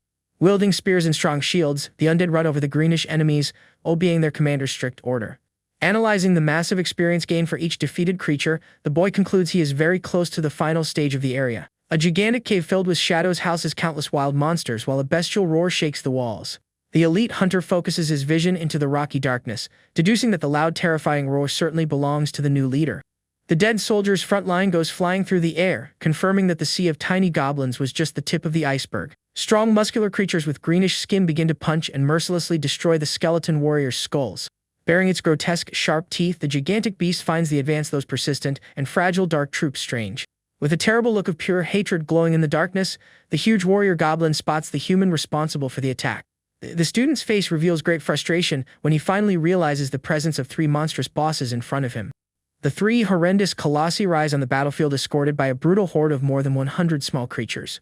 The boy looks at his own stats and doubts his energy reserve after spending so much magic taking down the previous enemy. Salivating in pure battle frenzy, one of the fearsome bosses roars very loudly, ordering its immense legion to take down the boy. Stepping brutally on the dungeon's old stones, the bestial beasts wish to tear all the flesh off the small outsider. Swallowing the great fear of magical fatigue, the young prodigy holds his dark scythe firmly and orders an advance without hesitation. Showing no ounce of mercy, the giants swing their heavy steel hammers and run over the cadaverous horde. Boasting a very thick musculature, the formidable creature uses the spiked weapon to crush the fragile bone army. The merciless impact of the monstrous hammer strike shatters a poor skull on the ground, opening a large crack in the dusty rock. Trying to defend his army's front line, a shield warrior bravely blocks the sword strike of a mere pawn. Deadly traps of huge spikes emerge from the unforgiving ground and pierce the invaders from the beyond without giving any chance of escape. Observing the immense cloud of chaos, the necromancer notices the beast's bloodlust is so absurd that it causes attacks among themselves. The abyss in strength on the battlefield is notorious, preventing the simple soldiers from getting near the brutal giants' bodies. Focusing on quick calculations, the strategist plans to use the next level's bonus to recharge his scarce magical energy. With his powerful fatal gaze glowing in pure scarlet, the boy bets his own survival on raising his rank. Accepting the high vital risks, the bold student releases a sinister fury of flames and shadows against the fearsome targets. The overwhelming energy of dread consumes the greenish beasts and completely paralyzes the dangerous dungeon's colossal leaders. Summoning his most valuable ally, the young man in the suit declares that the time has finally come for the creature to shine in combat. The skilled skeleton shooter appears on the battlefield holding its magic bow and exuding a powerful blue aura. Ordering a concentrated attack, the necromancer watches the archer fire magic beams while his energy dwindles. Focusing the tactical charge, the protagonist points at the left leader and paralyzes the target with his terrifying magic. Wasting not a single second, the warrior conjures blazing magic flames to convert the reaped souls into fire barrels. A colossal and deafening explosion fills the environment, generating a brutal thermal wave against the enemy boss's body. Totally swallowed by the immense ball of burning fire, the greenish monster suffers severe damage without being able to move. The gigantic beast falls heavily on the rocky ground, yielding more than 12,000 points of experience to the master. Smiling quite excitedly, the boy notes that he only needs to defeat one more leader to conquer his next level. Feeling his mana empty with every arrow from the minion, the strategist orders the immediate elimination of the second immobilized beast. Supporting his body weight on his heavy scythe, the student feels extreme exhaustion after zeroing on his magic quota. Staring at the chaotic scenario with great tension, the hunter widens his eyes as he realizes the harsh consequences of his act. The last warrior boss advances relentlessly and raises its thick hammer to crush the defenseless boy's head. The protagonist tries to stay on his feet using the weapon as a firm support while the gigantic lethal shadow covers his body. In a desperate cry of pure urgency, the boy calls for the loyal cadaverous shooter carrying his energy arrow. Cutting through the dungeon's dark winds, the fast and piercing arcane projectile advances toward the green-skinned beast's head. The minion's majestic shot hits the target with surgical precision and brutally stops the monstrosity's advance. Defeated by the beautiful lethal shot, the huge monster drops its weapon and yields another 12,000 experience points to the group. A strong shockwave spreads through the dark tunnel, confirming the boy's great and desired evolution to level 12. The third leader takes advantage of the moment of vulnerability and strikes the ground violently with its giant iron hammer. The brutal blow shatters the rocks, raising a dense cloud of dust while the young man manages to escape by a narrow margin. Using his new level's magic recharge, the strategist activates the ethereal form at the last second and avoids a disastrous end. The furious greenish giant grinds its pointy teeth in pure rage for missing the crushing blow against the young outsider. Regaining his firm posture on the stone rubble, the boy celebrates the fact that it is a day of extreme and pure luck. Feeling his arcane reserve fully restored, the fighter flashes a vibrant red gaze, ready for the counterattack. Commanding the rhythm of the tense battle, the hero decrees that his turn has come and releases a massive, terrifying ocular projection. The monstrous enemy trembles from head to toe, being dominated by a feeling of absolute panic induced by the spell. Walking serenely toward the paralyzed target, the commander determines that his archer should make the fatal piercing shot. The loyal cadaverous soldier promptly obeys the order and draws its arcane bowstring, emanating a strong bright light. The violent arrow hits the brute creature's face squarely, dropping the beast and yielding vast experience to the master. Analyzing the lethality of the charged shot, the young man admits that his troops' high power exceeded any expectations. The boy realizes that his wonderful evolved minions possess superior strength to ancient monsters of identical levels. Staring at the evolution panel, the strategist focuses on carefully planning his next 4 transformation slots. His practical arcane system's glowing interface attests to the limited number of 4 pending evolutions for the battalion. Even without the gigantic leaders, the remaining small and cowardly monsters tremble in dread before the warrior in the suit. Ignoring the massive commotion, the relentless fighter denies mercy, pointing out that all the beasts will serve as fuel. A new horde of brave undead fiercely advances against the desperate beasts, finishing the battle without any pity. The majestic skull archer draws its arcane weapon, preparing another long shot while its master walks by. With a very gentle gesture, the young man slowly lowers the creature's armed arm, ordering a brief pause in enemy fire. Taking the front line of combat, the boy deduces that the allies' powerful shots consume a precious level of his arcane energy. Observing his nearly depleted arcane energy, the boy realizes that his current mana level will not sustain a full legion. Watching his loyal minions decimate the remaining monsters, he decides to focus on drastically increasing his reserves. One of the strong armored skeletons pierces a green goblin with precision, guaranteeing another 1,000 points of experience for the group. The bright challenge completion notice lights up the screen, and the young man smiles, remembering all the valuable eliminations he achieved. Contemplating the spoils falling like illuminated rain near the big boss, the necromancer lord steps forward to grab the items. Far away, 2 exhausted adventurers rest on the rocky ground, complaining about the high lethality of the extreme difficulty abyss. One of the heavy armored warriors lifts his sweaty face, commenting on the crazy student who entered the dungeon alone. His teammate wipes his tired face, pointing out that the bold boy has probably already retreated. Suddenly, a gigantic golden bell fills the cave, ringing deafeningly at the top of the dimensional portal. The 2 allies are greatly startled by the noise, and the man with the buzz cut explains that a world record was broken. The bearded swordsman widens his incredulous eyes, trying to process the enormous feat reported by the dungeon bell. Driven by pure curiosity, the 2 warriors run toward the gate, hoping to find a famous guild there. The glowing sign announces that Pluto cleared the entire dark location without any help, marking an unprecedented and incredible global achievement. A euphoric crowd of adventurers forms at the entrance to the abyss, heavily debating the true class of the champion. Interrupting the immense commotion, the imposing silhouette of the powerful necromancer steps through the extermination chamber's red vortex. The protagonist steps out of the portal with a disappointed look, lamenting the huge lack of luck with the items collected from the monsters. The glowing inventory screen reveals a plentiful collection of heavy swords entirely useless to his group of shooters. Pulled from his thoughts, the young man turns his face in great confusion upon hearing a loud uproar around him. The boy in the suit faces a literal wall of humans, paralyzed and completely shocked by his apparent youth. Understanding absolutely nothing, the protagonist tries to analyze the intense climate of surprise stamped on that audience's faces. In a matter of a few seconds, the cave's dead silence breaks, giving way to frantic screaming from all sides.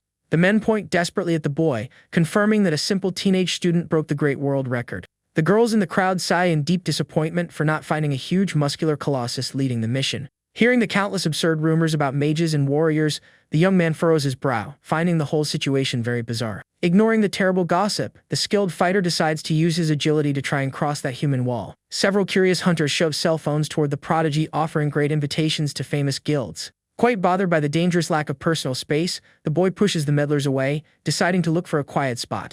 Slipping through the rocky canyons, the necromancer flees from the crowd, indignant at the absurd celebrity treatment in the cave. After securing a completely safe distance from the crazed explorers, Pluto breathes a sigh of relief while holding his phone. Looking at his device's slightly cracked screen, the young man decides to report his mission's resounding success to Elder Crawley. At the Grand Azure Dragon headquarters, Old Crawley tries to convince the armored president about the immense exaggeration of the novice's tests. The advisor argues fiercely that the talented warrior's premature demise would be a true national catastrophe. Tired of hearing his experienced subordinates' harsh warnings, the big man at the desk crosses his fingers, asking for a new suggestion. Leaning on his old wooden cane, the elder advocates for the inclusion of an experienced healer to ensure the boy's survival. The old advisor closes his eyes, imagining the pain of losing the most promising boy in the world to a simple training mistake. Accepting the mage's strong emotional appeal, the Grand President authorizes the participation of a healing ally in future adventures. Hearing his leader's rare concession, Old Crowley accepts the terms very peacefully and promises to comply with the new rule. Picking up his slim white device, the elder realizes the urgency of warning the prodigy before he invades a new deadly portal. Before he starts the call, Pluto's name shines surprisingly on the illuminated screen of his beautiful personal phone. The wise man widens his tired blue eyes, fearing that the fearless fighter called to communicate a terrible tragedy. Answering the device, Old Crowley says he spoke with the president and authorizes support members' entry into the dungeon. Holding the cell phone with a cracked screen, the young man interrupts the counselor, letting him know he called to report an achievement. Hearing the prodigy's words, the elder's eyes widen in complete shock, and he asks the boy to repeat the sentence. Seeing his old counselor's pale face, the big man of the corporation turns around with concern, wanting to understand the reason. Still paralyzed by the massive news, the mage reports that the student just cleared the dungeon and broke a record. The imposing president of the Blue Dragon quickly stands up from his desk with a wide smile at the unbelievable news. Highly excited by the rookie's immense potential, the leader reaches out, demanding the phone to talk to the boy. The experienced elder hands over the device carefully while the prodigy's voice calls for the counselor on the line. Holding the phone tightly, the excited president takes over the conversation, asking if the young man really passed the test. Hearing a very different voice on the other end of the line, Pluto recognizes the great leader and confirms his victory in the abyss. The big guy flashes a huge smile full of sharp teeth, praising the excellent performance of the fighter he chose. Taking on a much more serious posture, the guild leader announces that he has important matters to discuss in person. Walking down the long stairs outside the abyss, the prodigy asks if he should head to the central headquarters right now. Looking out the massive glass window of his office, the big guy denies the request, stating he already has a place in mind.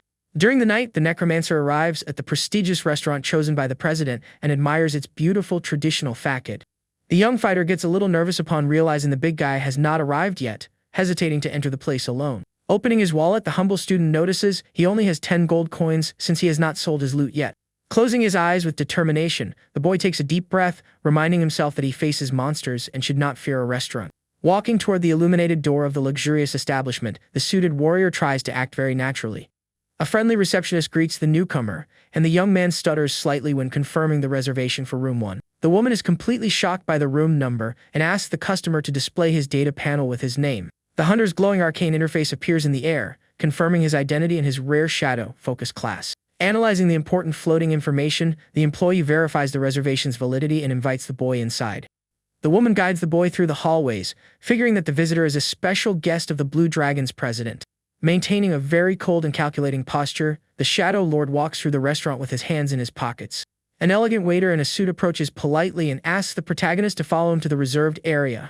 The fearless warrior follows the employee through the spacious dining hall, observing the other tables in the luxurious environment.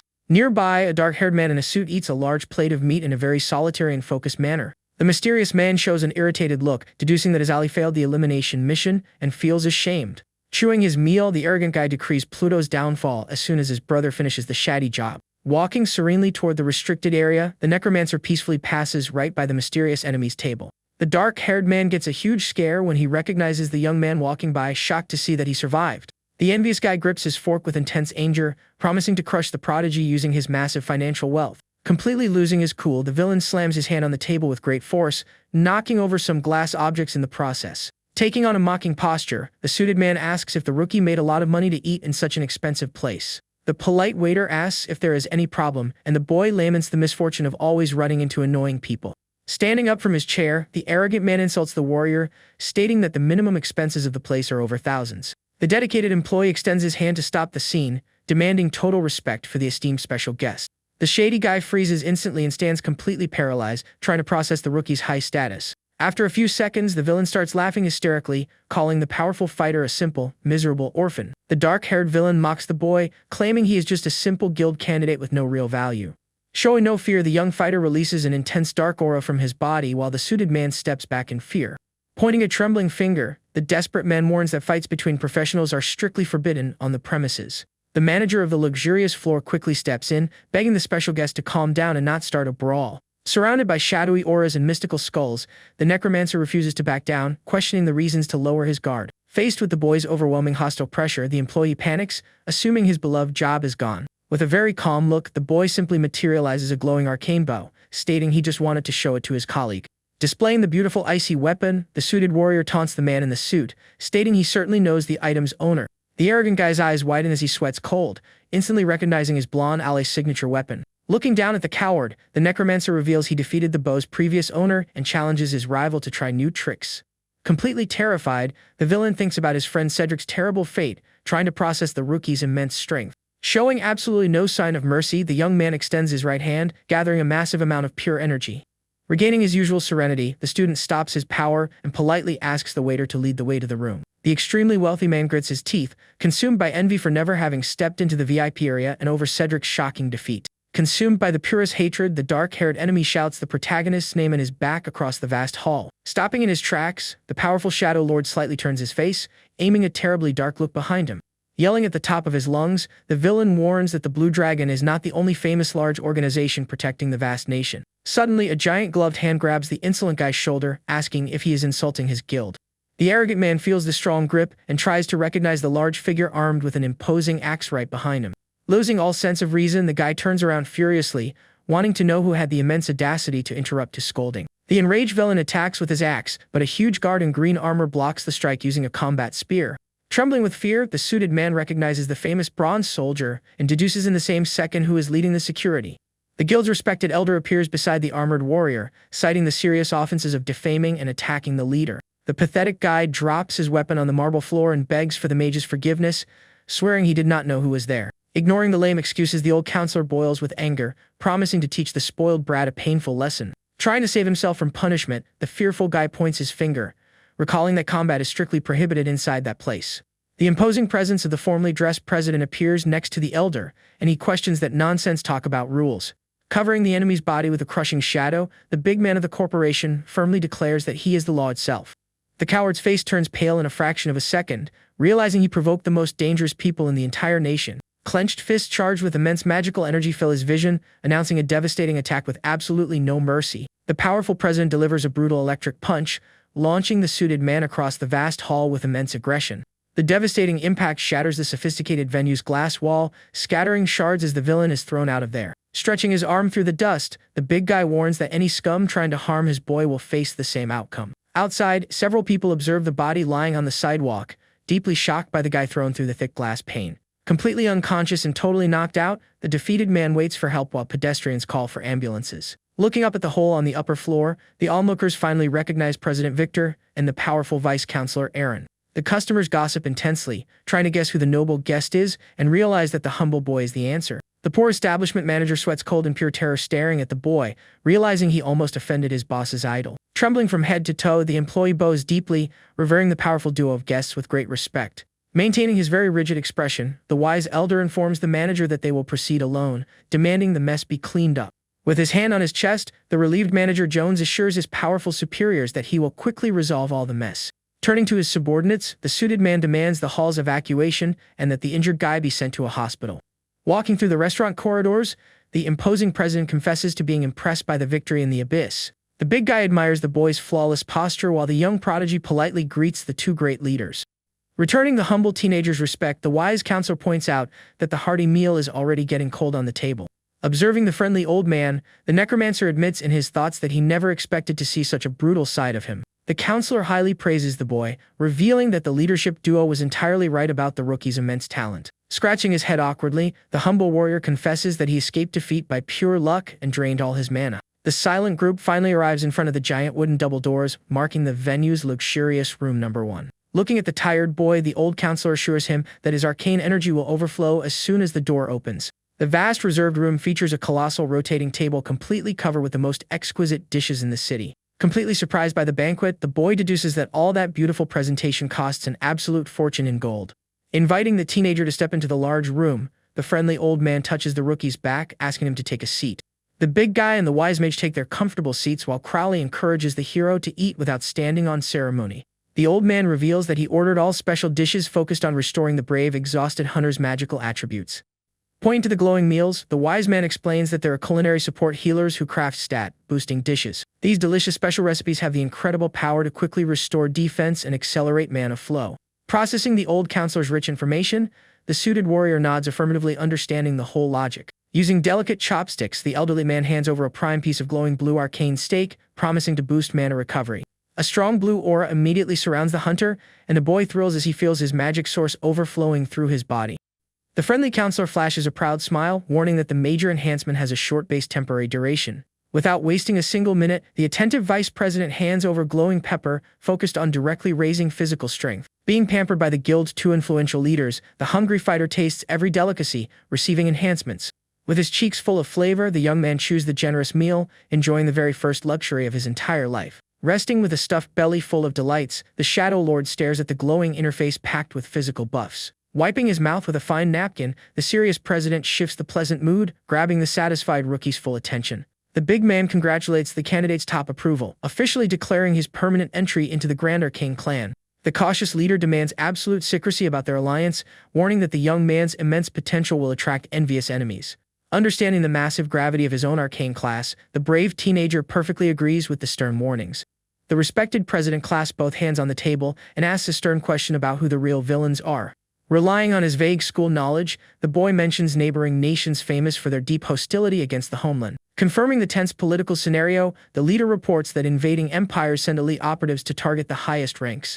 Adding to the point, the elderly man reveals the fear that distant lands might attack the warrior upon discovering his feared powers. Clenching his fists in indignation, the necromancer gets frustrated, lamenting the endless cycle of tragedy and wars driven by ambition. The mage is surprised to observe the intense dark aura leaking from the rookie's shoulders, displaying a strong hostile intent. Trying to pacify the tense combat atmosphere, the gray-haired man warns that sad human wars are not the worst threat of all. Widening his perplexed eyes, the Shadow Lord doubts the terrible existence of an evil far worse than invading armies. Resting his 2 heavy hands on the table's thin round edge, the big guy asks a crucial question about the world's reality. Without blinking, the formidable teenager nods affirmatively, feeling a slight chill faced with the 2 leaders' intensity. Admiring the vast dark sky from the window, the powerful president warns that tiny humanity acts as nothing more than defenseless prey.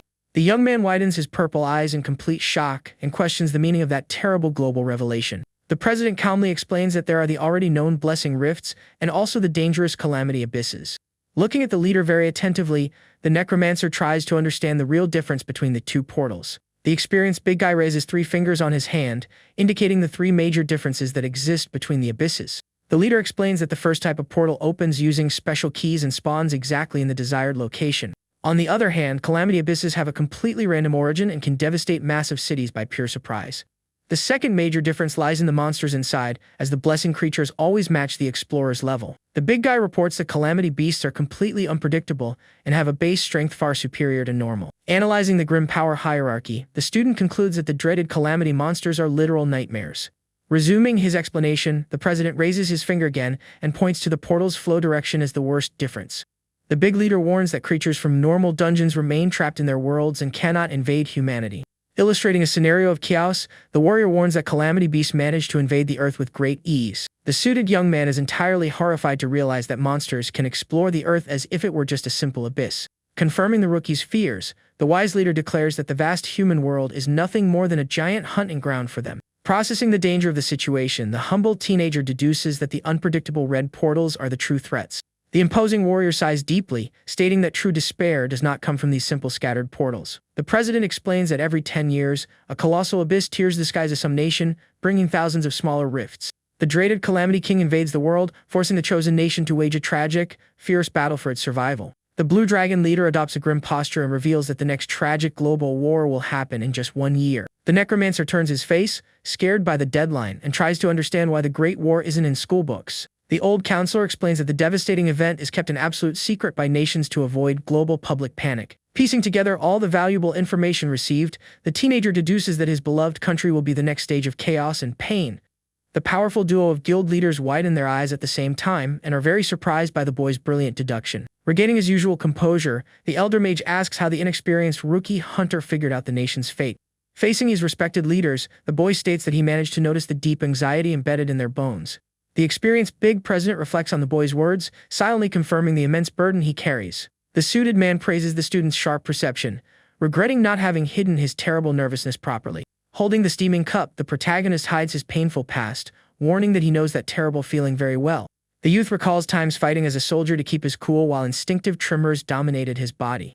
Hearing the murmur, the leader questions the phrase, and the teenager brushes it off, muttering at his own impulsive mouth. Shifting the focus, the student asks how the leadership managed to guess the invasion site so far in advance. The council reports the existence of an influential neutral and entirely mysterious international guild known as Oculus. The wise elder explains that this wealthy organization recruits professional seers worldwide, profiting highly from the predictions. The smart necromancer understands the usefulness of paid predictions but raises a new question about global relations.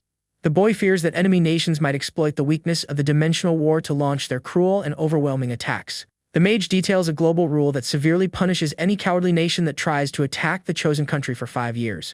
Piecing together the valuable information, the student understands the sudden lack of political tension previously reported in his homeland. The big guy states that most global giants focus all their resources on their own survival, avoiding conflicts.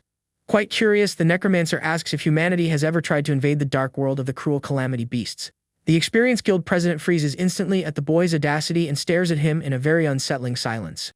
The old counselor warns that no one should enter the colossal portal because just repelling the abyssal king already costs practically everything. Recalling the last war, the elder laments that his guild lost 70% of its warriors and was almost destroyed.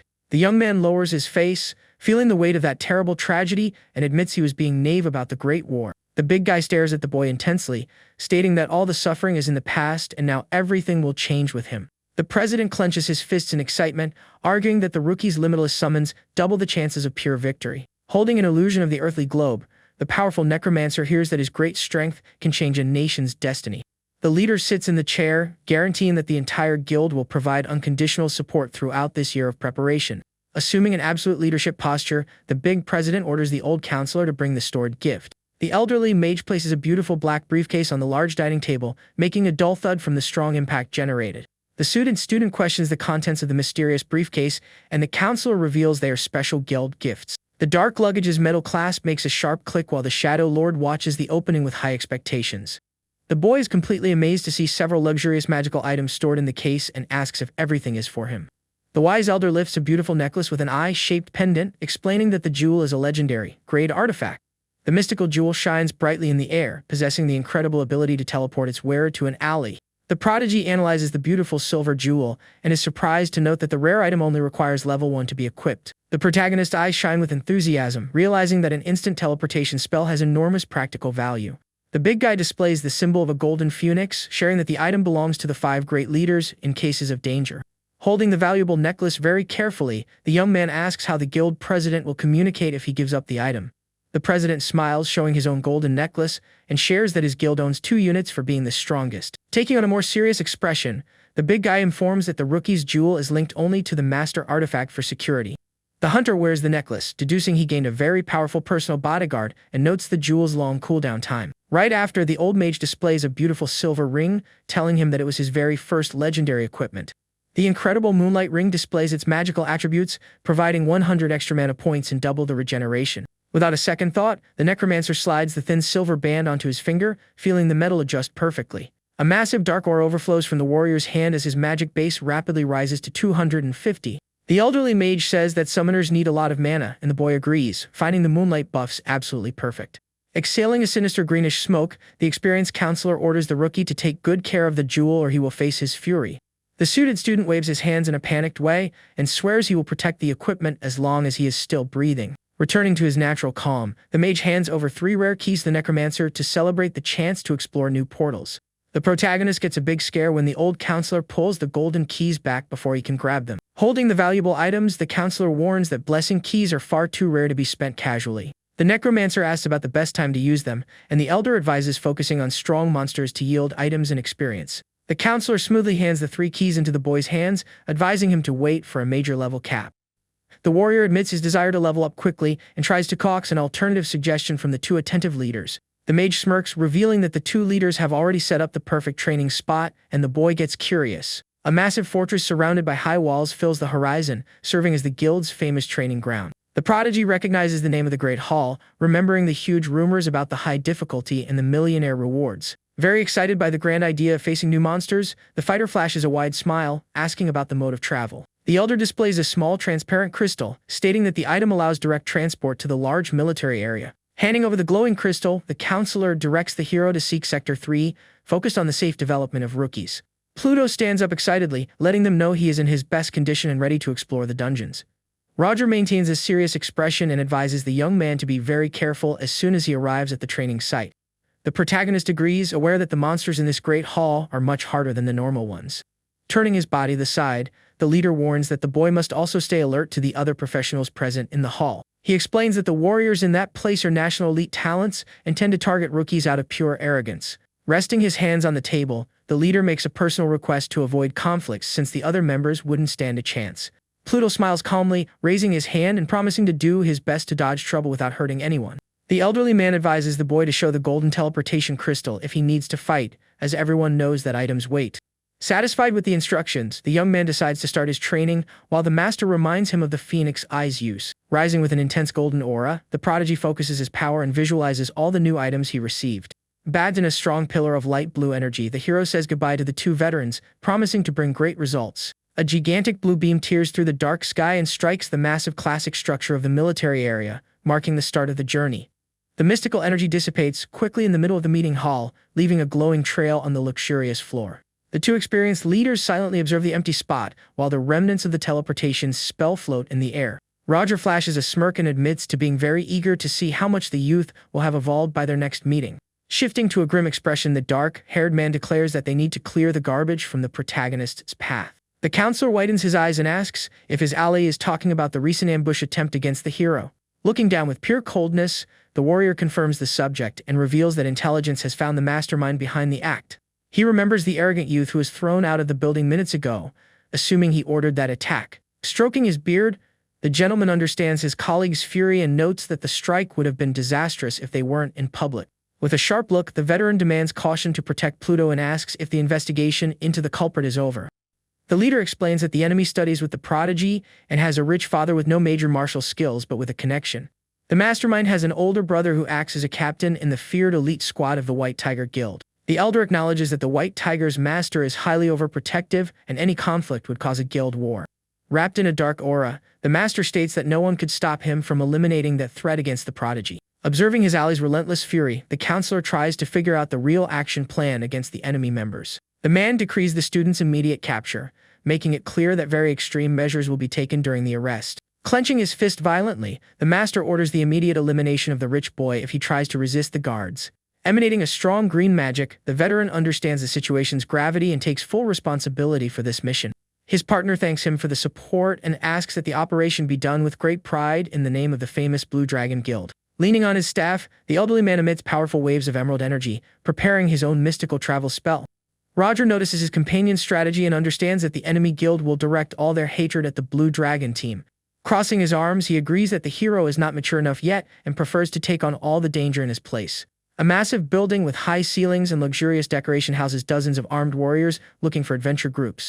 Pluto walks through the busy main hall, listening to recruiters searching for allies for difficult dungeon missions. The protagonist admires the huge holographic panels displaying other teams' achievements in the newly opened dungeons. Analyzing his own level, the young man reflects on his goal to level up fast to unlock his true powers restrictions. The boy tries to find out which area offers the most experience when a lively and unknown voice suddenly catches his attention. A mage in a pointy hat praises the boy's looks and notes that it is his first time in that great training hall. Pluto confirms the suspicion, and the girl introduces herself as Layla Shaw, offering her services as a local dungeon guide. Pluto doubts the kindness and asks the price of the information while Layla smiles, charging 1 gold coin for each answer. Tossing 1 coin into the air, the protagonist laments having only 10 gold pieces in his pocket while waiting for the right moment to sell items. The boy catches the golden piece in the air and decides to be direct, asking which training area offers the highest experience.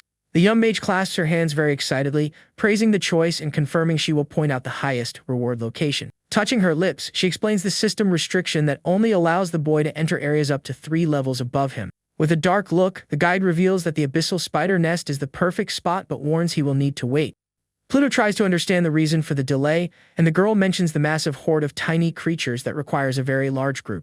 The warrior states he doesn't need to wait, leaving the girl shocked, thinking he already has a highly specialized team. Pointing energetically to the other side of the hall, Layla indicates a powerful squad focused exactly on that area. The protagonist observes from afar the large armed combatants returning from their successful mission after breaking the record. The veterans collapse on the steps feeling a lot of pain and shouting for healers after taking extreme damage in the dungeon. The mage uses the sad scene to prove the place's extreme difficulty, fearing the rookie's team will meet the same fate. Walking calmly toward the dreaded glowing portal, the youth reveals he brought no battle companions. With an expression of pure confidence, the necromancer states he intends to face the huge challenge fighting entirely solo. Unable to believe the boy's audacity, the young woman widens her eyes and screams in desperation at his dangerous decision.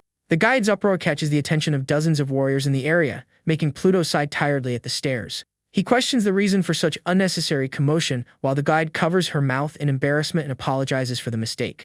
A brute bursts out laughing, mocking the prodigy's magical class and warning him in a joking tone about the high dangers. The girl regrets the trouble caused by her shout, but the hero keeps walking and mentions he is used to the insults. Trying to prevent a tragedy, the girl begs the boy to back down, but he simply thanks her for the good training tip. Standing before the dark portal, the warrior analyzes the floating panel showing the current record of almost 50 minutes of fighting. Reading the basic requirements closely, the protagonist is surprised to discover that the area holds over 1,000 creatures. He raises his hand with a smile on his face, imagining the absurd experience, profit, and the real chance to level up today. Wanting to act cautiously on his first visit, the boy decides to avoid the insane difficulty and selects the dangerous hero mode. The injured veterans watch the boy's entry and begin to doubt his sanity upon noticing the chosen difficulty. A green hooded man blasts the rookie's decision, guaranteeing that such a low-level warrior wouldn't handle the pressure. The dungeon's internal environment reveals a massive cave covered in thick webs and lit by a mysterious purple tone. Surrounded by dense air smelling of rot, the young man hears disgusting noises echoing from the corners and feels quite repulsed. Wasting no time, the fighter wields his large scythe and summons his feared shadow army amidst dark flames. With his eyes glowing a strong lilac, the lord watches the rapid advance of the smaller spiders throwing their lives away. The prodigy praises the absurd number of crawling insects, prepping his troops for a true sweep in the dark. Pointing his hand forward with great authority, the leader orders the bony guards to eliminate every nasty insect. A dark warrior propels his body through the air, preparing a relentless attack with his blade covered in dark magic. The fallen guard hits the ground with destructive force, crushing one of the enemies and generating precious points on the virtual panel. Despite the heavy damage dealt, the swift spiders soon overwhelm the minion's body, climbing up its limbs and locking down the fight. Pluto notices the strategy of the creatures, which buried the soldier in a black cloud, preventing any defensive reaction. The insect's greenish poison corrodes the soldier's bone armor, causing slow cracks in his sturdy skull. Keeping his sharp smile, the master confesses that the challenge is annoying but warns that he has more than one type of subordinate. A new magic consumes the environment, materializing an unhinged skeleton carrying a large barrel full of gunpowder in the air. An explosion of scorching flames eliminates all the pests in one single blast, generating dozens of notifications in the system. Evaluating the experience points, the protagonist notes that eliminating the rest of the creatures will yield a very high reward. Snapping his fingers, the necromancer considers the place a training paradise due to his infinite stash of explosive servants. He prefers converting his soldiers into living bombs to bypass the difficulty of hitting such small and fast enemies. Multiple explosions destroy the floor all at once, annihilating the crawling horde and generating many new points in the system. Bathed in a glowing blue aura, the boy celebrates his immediate level up after finishing the intense rain of fire. Touching the virtual panel, the master distributes all new points into magic, stating that this attribute is his priority. The panel confirms the advance and displays the hero's updated attributes, highlighting his vast reserve of mystical energy. Looking at the glowing ring, the young man recognizes the good power gain but reflects on the urgency to evolve even faster. Wielding his scythe, the prodigy imagines that the restriction break will bring vital buffs and hopes for a good mana gain. Breaking the silence, a dark green-eyed monster shoots a thick web from the top of the cave toward the boy. Quickly dodging the sticky attack, the fighter widens his eyes, impressed by the strength of the thread launched by the creature. The monster reveals its true size by descending the long silver thread, and the youth notes it is a fully grown insect. Running across the rocky area, the protagonist notes that his explosive skulls cannot reach the ceiling's massive height.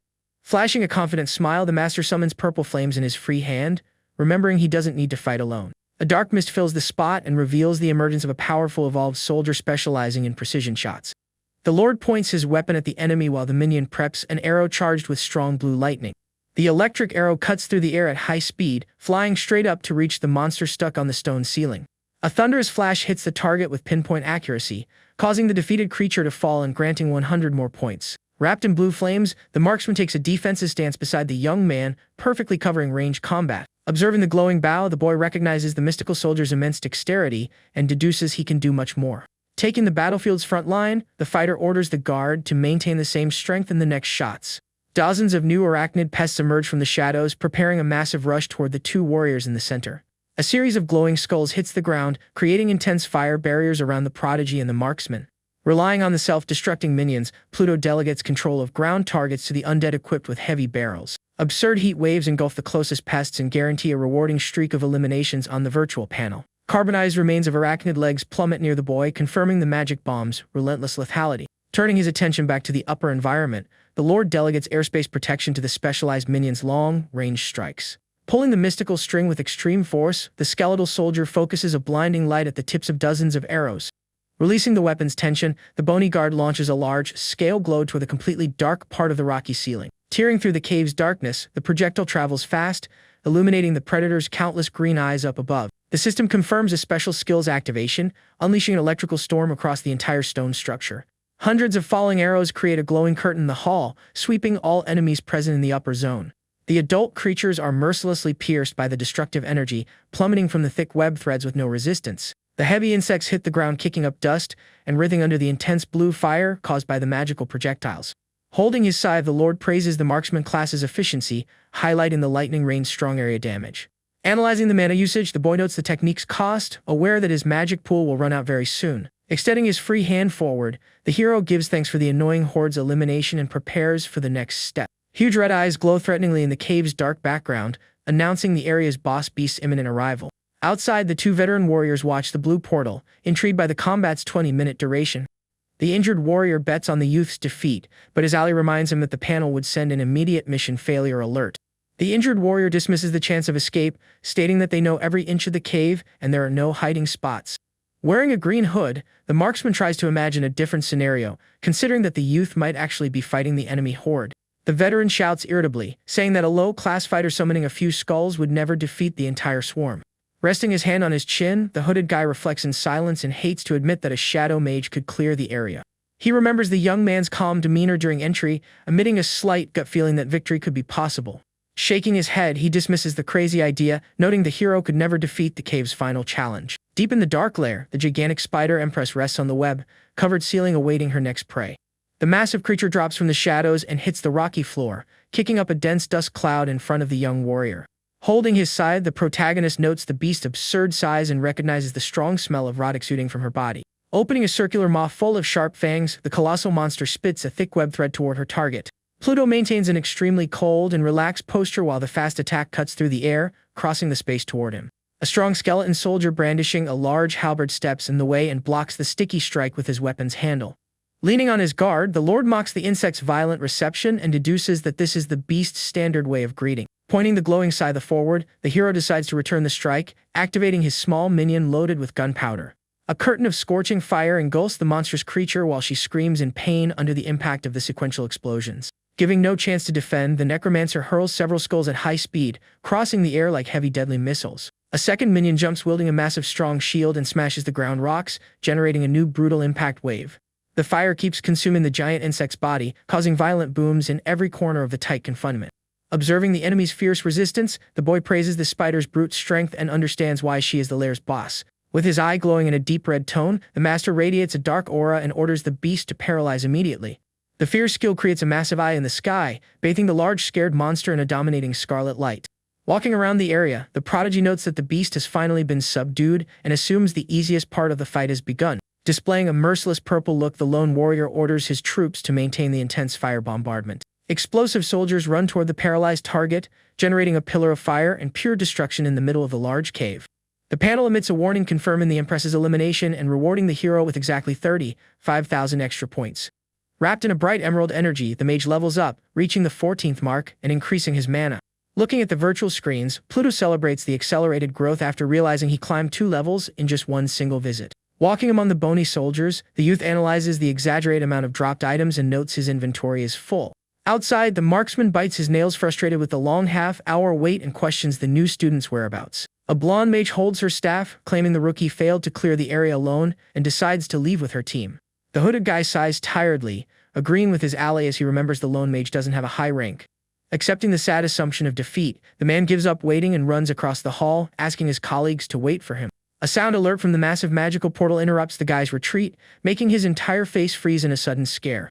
Sweating cold, the marksman realizes the sound represents the grand renewal of that dangerous Extreme Dungeons time record. The whole crowd whispers in surprise, trying to understand how the disgusting spider cave was beaten 2 times so fast. A huge female warrior and her partner burst into laughter, rejecting the crazy theory that the lone boy beat the tough challenge. The big screen displays Pluto's name, confirming the solo victory and marking the new time of 22 minutes and 12 seconds. The hero walks slowly and quite peacefully, exiting the glowing portal with both hands hidden in his pants pockets. The marksman shouts in amazement, revealing to all the present warriors that the necromancer overcame the immense danger entirely on his own. Oblivious to such a commotion, Pluto scratches his nose in a naive and confused way, thinking he has some dirty piece of web on his face. Layla runs toward the hero, shocked by the broken record, while he explains he used his explosive skulls. A dark, long-haired marksman accuses the boy of lying in front of all the warriors gathered in the hall.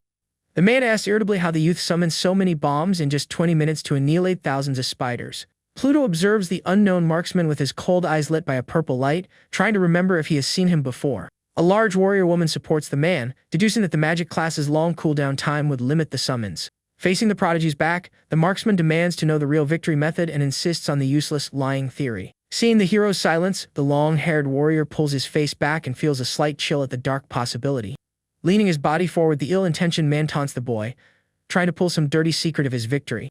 The necromancer responds by summoning a dark skull covered in purple fire and asks coldly if the other wishes to know the truth. Feeling the intense pressure of the dark aura, the coward steps back quickly in a big leap away from the dangerous sorcerer. The man sweats cold, feeling an immense urge to run, and realizes through the youth's eyes that he has taken out others before. Trying to stay calm, the guy trusts he wouldn't be attacked in public and still feeds a false hope of winning the fight.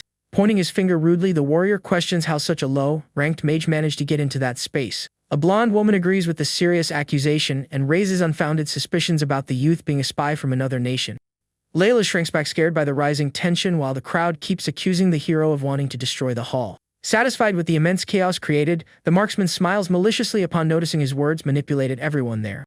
The provocator whispers to his injured ally, warning that the necromancer became everyone's main target and the scene will get much better. Keeping his composure, the prodigy summons 2 skeletal soldiers, proving the authenticity of his true class to the horde. Raising his hand, the boy displays the beautiful golden crystal received from the 2 experienced guild masters moments earlier. The veterans fall into despair, recognizing that the rare teleportation item belongs only to the great guild leaders. The marksman mentally wonders about the boy's true identity while Pluto decides to abandon the useless conversation. Turning his back, the youth walks toward the mystical portal, stating he is in a hurry to level up and won't play detective. Pale with fear, the provocateur understands the huge danger and concludes he shouldn't injure the great owner of that shining crystal. The marksman admires the youth's powerful mental resilience, noting that the crowd's false accusations didn't affect him at all. The hero sighs deeply and confesses mentally that he would have crushed the fool if Master Roger hadn't asked for so much discretion. Without understanding the huge chaos, the boy ironically wonders to himself if he has some kind of magnetism to attract fools. Focused on his own growth, the prodigy decides to ignore the group and selects the dangerous Doomsday difficulty on the screen. The injured man watches the boy's new entry, noticing an intense wave of mystical energy coming out of the large blue portal. He turns his face, startled, warning the marksman that the necromancer just chose the spider lair's maximum difficulty.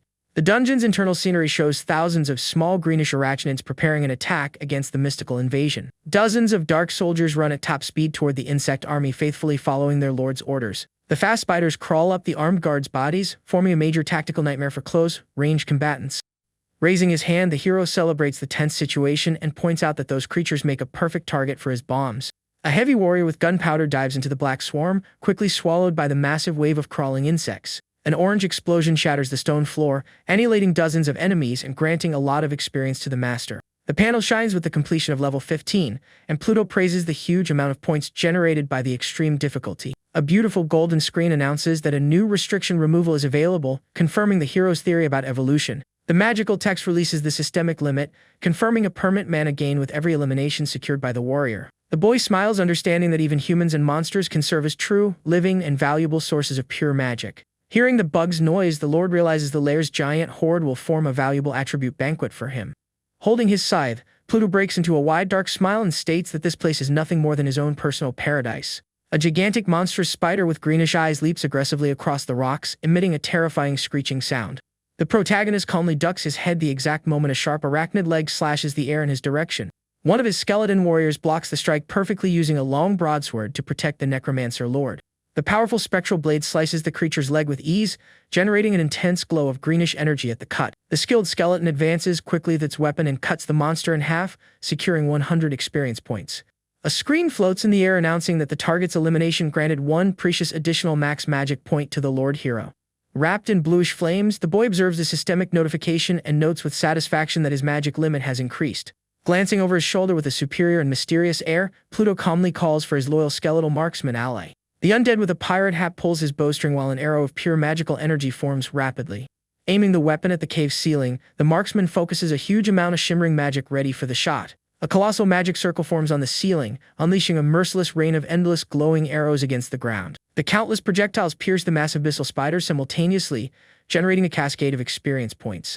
Wrapped in blue lightning, the necromancer eliminates 104 targets, raising his magic to 470 points. Facing the pierced carcasses, Pluto calculates he would need 21 levels to get that strength and praises the new system. He notes that the limit removal only raises the maximum magic capacity and concludes that his current reserve is enough for the place. Raising his hand, the hero orders the archer to save energy for the boss fight and receives an immediate confirmation.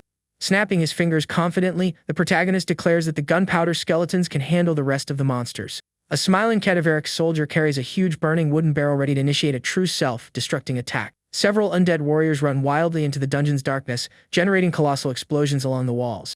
Outside the portal, the adventurers wonder if the necromancer can break the record and debate the terror of extreme difficulty. The bandage-faced warrior states that extreme difficulty would need at least 1 full hour to be beaten. Ignoring others' expectations, the youth swings his dark scythe, devastating enemies with just a half hour of combat. An impressive and deafening firestorm consumes the scenery, incinerating thousands of arachnids simultaneously. After the dust settles, the boy grips his scythe firmly and declares his work finished before the enemy remains. Bathed in magical light, Pluto goes up 2 levels at once thanks to the 60,000 points provided by the Queen Spider. With a sharp smile, the boy praises the place's herd experience rate and celebrates the advantage of not splitting his points. Raising his left hand, the necromancer reveals the scary gain of 615 points in his total magical capacity. Observing his panel, the Lord notes that the inventory is totally packed with useless items and decides to empty his bag. Outside, the green-clothed guy is amazed by a loud systemic alert, announcing the breaking of a new hall record. Completely pale, the blindfolded veteran can't believe a lone wolf beat his entire squad's time.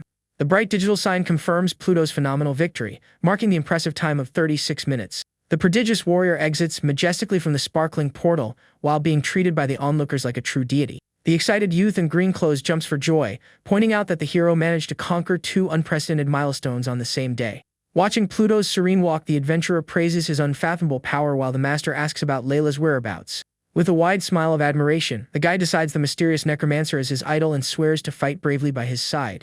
Feeling his blood boil with excitement, the adventurer turns to the blindfolded leader and suggests they explore another dungeon in the hall. Sweating nervously, the experienced warrior remembers his lost eye and feels his pride being shattered by the rookie. Walking solitarily, the man gives up the fighter's life, informing over the phone that he will take over his family's fishing shop. The traumatized ex-combatant walks away under the clear sky, tragically adding to his mother that he had lost one of his eyes. Holding 1 coin, the protagonist asks where the exchange house is while the guide refuses the payment, waving her hands. Staring at the mage with his sharp look, the youth asks to understand the reason for that sudden refusal. Blushing, the girl lowers her hat's brim and asks him to consider it a bonus for breaking the records. In her thoughts, Layla deduces the boy is no ordinary professional and decides she needs to win his favor. Excited, the mage asks the warrior to follow her through the hall's long corridors while he thanks her for her kindness. Arriving at the huge exchange area, the young woman announces the place as the two walk down the stairs toward the clerk. The suited man receives them cordially and asks if they wish to buy or sell something, being promptly answered by Pluto. The clerk underestimates the boy, believing a level 17 necromancer would have nothing good to put on the table. Noticing the counter's size, the youth fears his items won't fit while the man explains about the invisible force field. Agreeing with the explanation, the necromancer extends his hand, emanating a dark aura to pull out all his equipment. With a mocking expression, the suited man waits to see what the true amount of items the boy had would be. Suddenly, a gigantic system window glows brightly in the air, projecting several equipment silhouettes. A colossal mountain of weapons and armor drops onto the table, confirming the exchange platform's functionality. Watching the gigantic pile form, the protagonist smiles in satisfaction, seeing that the objects truly stacked up. Totally dumbfounded, the receptionist widens his eyes and loses his composure before that absurd amount of loot. The man asks where so much gear came from, trying to calculate how many runs would be needed to accumulate all that. Pluto justifies that he always hunts alone and is lucky with items, while the clerk starts considering him a young master. Changing his posture to a flattering smile, the man asks the boy to return the next day to evaluate the vast inventory. The boy agrees to return tomorrow, but Layla stops him from leaving, suggesting they visit the nearby equipment shop. Analyzing his current suit and staff stats, the warrior recognizes the pieces have become useless and seeks upgrades. Accepting the invitation, the protagonist decides to check the shop, and the mage quickly offers to lead the way there. Arriving at the Grand Market, the guide points to the hall full of weapons, and the youth thanks her for the tip. The girl points out a rare scythe specific for necromancers that grants one extra summon slot, costing 1,000 coins. Excited, she explains that one extra minion is crucial for the class, judging that the weapon would be a divine blessing for anyone. Knowing he will soon be able to summon thousands of undead, Pluto refuses the offer, leaving the young woman shocked at his decision. Keeping her optimism, Layla points to a nearby display case, guaranteeing the customer would find something useful there. The highlighted artifact is an amethyst ring that passively increases mana, costing 1,500 gold coins. The guide highlights that the ring grants magic just by being equipped, reminding him that necromancers heavily depend on this resource. Looking at his hand, the youth concludes that value is useless compared to the legendary ring he received from Counselor Crawley. Smiling awkwardly, the boy dismisses the suggestion, stating he has no problems with magic and asks to see other options. Confused, the mage walks beside him, trying to process the fact that the customer needed neither extra troops nor magic. Leaning her body forward, the girl asks curiously what exactly that mysterious adventurer was looking for. With a fixed and dark stare, the young man remains in absolute silence while his mind seems to wander through hidden instincts. Suddenly, a terrifying aura of skulls and claws of darkness erupts down the hallway, scaring the dungeon guide. Thick shadows crawl around the protagonist's feet as he walks hypnotized toward a specific target. Stopping before the display case, the necromancer reveals he was subconsciously drawn to that spot without noticing his own steps. The displayed object is a shadow mantle that requires the sacrifice of 100 normal summons to spawn one elite soldier. Tensely, the mage asks if he was really eyeing that forbidden piece, wanting to know the reason for his choice. She argues that the garment is useless because no summoner in the world can keep 100 minions active simultaneously. Staring at the outfit with determination, Pluto thinks that this impossible sacrifice for others would be perfect for his army.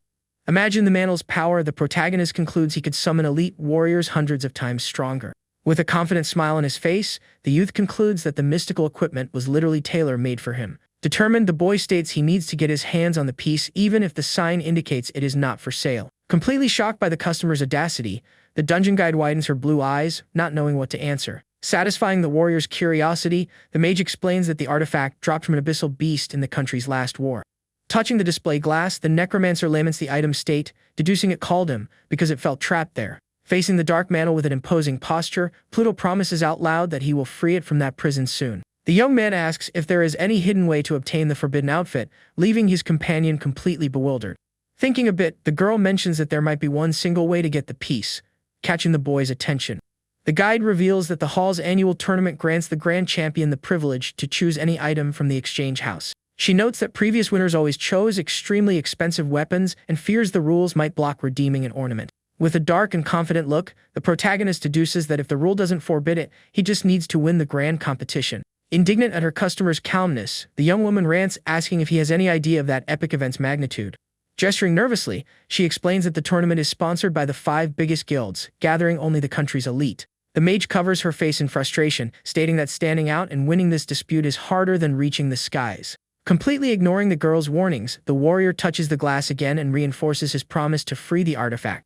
Irritated by being ignored, Layla yells a warning that the tournament is packed with professionals and geniuses of incredibly high ranks. Casting an icy glance over his shoulder, the necromancer confirms he heard everything but shows he doesn't care about the opponents. Exuding a dominating aura with his glowing eyes, the boy declares with absolute certainty that his victory is already guaranteed. Intimidated by the hunter's posture, the young woman shrinks back slightly, trying to understand where such unshakable confidence came from. Resuming his casual posture, the youth asks for the event's date, and the mage promptly replies that the dispute starts in 2 weeks. Holding a golden crystal, the warrior reflects that 2 weeks is a perfect time to maximize his own power. In a sudden movement, the boy crushes the glowing stone in his hand, releasing intense sparks of magical energy down the hallway. Absorbing the magical light, the warrior concludes that raising his maximum magic is useless if he cannot refill it quickly. Satisfied with the plan, the necromancer says he will rest and says goodbye to the guide, promising to return to the hall the next day. In a fraction of a second, the protagonist's body dissolves into a bluish light beam, leaving the market hallway empty. Alone, the mage stares at the empty spot and sighs indignantly because he'd rather sleep than train hard for the grand championship. Far from the exchange hall's hustle, the starry and peaceful night covers the modest building where the protagonist's apartment is located. Walking around the bedroom shirtless and drying his hair with a towel, the boy celebrates the moment of rest after a long day. Stopping suddenly midway, the necromancer decides he needs to check one last piece of information before going to bed. Facing the skeleton marksman he had summoned, Pluto asks about his skills and the minion confirms possessing 4 gifts. Maintaining a focused expression, the apartment owner orders the soldier to open his magic panel, being promptly obeyed. A glowing virtual screen appears in the room, detailing lethal spells ranging from extended vision to arrow barrages. The last skill listed in the system catches his attention for dealing true damage, ignoring the defense of any target in the way. Fascinated by the technical description, the youth asks why the marksman never used that devastating attack in combat. The skull minion explains that the strike requires 3 full minutes of concentration, which makes its use unfeasible during fights.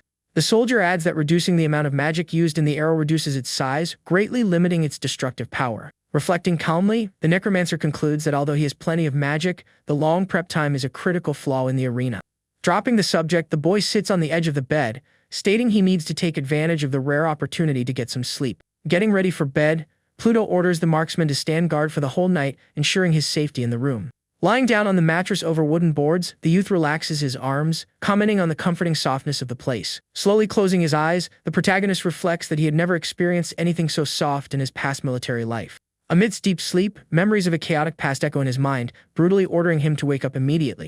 In the grim memory, an armed soldier's silhouette rises in the dark, shouting and demanding the new recruit get off the floor. The experienced commander scolds the rookie for sleeping on duty, warning about the high risk of enemies approaching.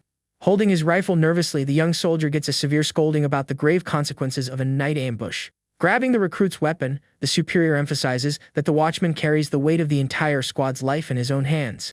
Walking through the shadows, another combatant approaches the duo, asking the leader to calm down to ease the moment's intense tension.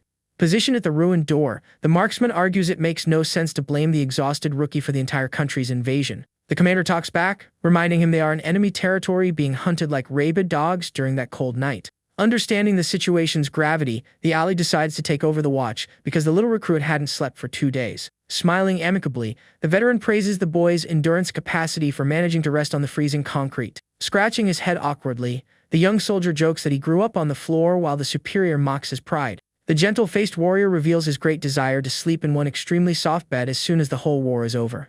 Suddenly, the sharp sound of the wind announces a massive armored missile plummeting rapidly toward their hedia. The old combatant's eyes widen in pure terror upon realizing the imminent destruction coming from the absurdly dark skies. A colossal explosion swallows the whole scenery, destroying the burning building and incinerating the squad in a fraction of a second. The devastating flames violently drag the bodies of the 2 soldiers through the air, sealing an incredibly cruel fate. Back to the present, the necromancer suddenly wakes up, bathed in sweat after reliving the tragic moment of his troop's end. The loyal skeleton archer notices the tossing in the bed and calmly reports that his great dark master has finally awakened. Sitting on the edge of the bed, the boy realizes it's already morning and tries to push away the old memories, deciding to get ready to leave. Fixing his tie with extreme seriousness, the warrior resumes his relentless posture, entirely focused on his next goals. Analyzing the magical interface, Pluto confirms with great satisfaction that his entire energy limit has been fully restored. Emanating a bluish aura from his hand, the hunter declares that his body and mind are at their peak, ready to give it his all today. In the huge exchange hall, a golden light catches the attention of hunters who speculate about the arrival of elite guilds. The adventurers chat in admiration about the records of the mysterious necromancer, carrying a golden transport crystal. Walking among the gossips, the protagonist ignores the curious stares, looking to find Layla to plan his final move.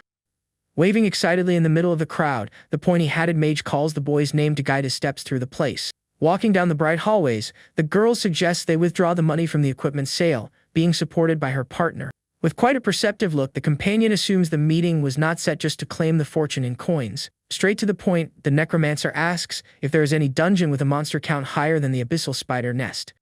Scared, the guide argues that crowded places don't grant more experience, always advising to seek safer routes while hunting. Seeing his stubbornness, the girl sighs and reveals that abysses packed with beasts do exist, but are classified as large-scale. She explains that these zones house thousands of beasts on huge maps, making battles incredibly long and fierce. Raising 3 fingers, the young woman adds that the hall's rule requires a group of at least 3 people to unlock access there. Thoughtful, the guy notes he needs allies, while the mage warns that veteran teams reject sudden intruders. Smirking slyly, the mysterious necromancer looks at his partner, concluding they just need to find one third person, leaving her amazed. Desperate upon catching the hint, the guide steps back scared, yelling that she would never join the youth into such a deadly trap. The mage refuses the gold offer, claiming they would still miss one member, right when a mysterious hand waves to enter the conversation. Surprised by the sudden interruption, the 2 adventurers turn their faces in silence to discover who dared to join the topic. Raising his hand shyly, the green-armored warrior asks if he can join them in the large-scale dungeon. Staring at the volunteer with an expression of total disbelief, the mage sighs mentally as she realizes they found one fool.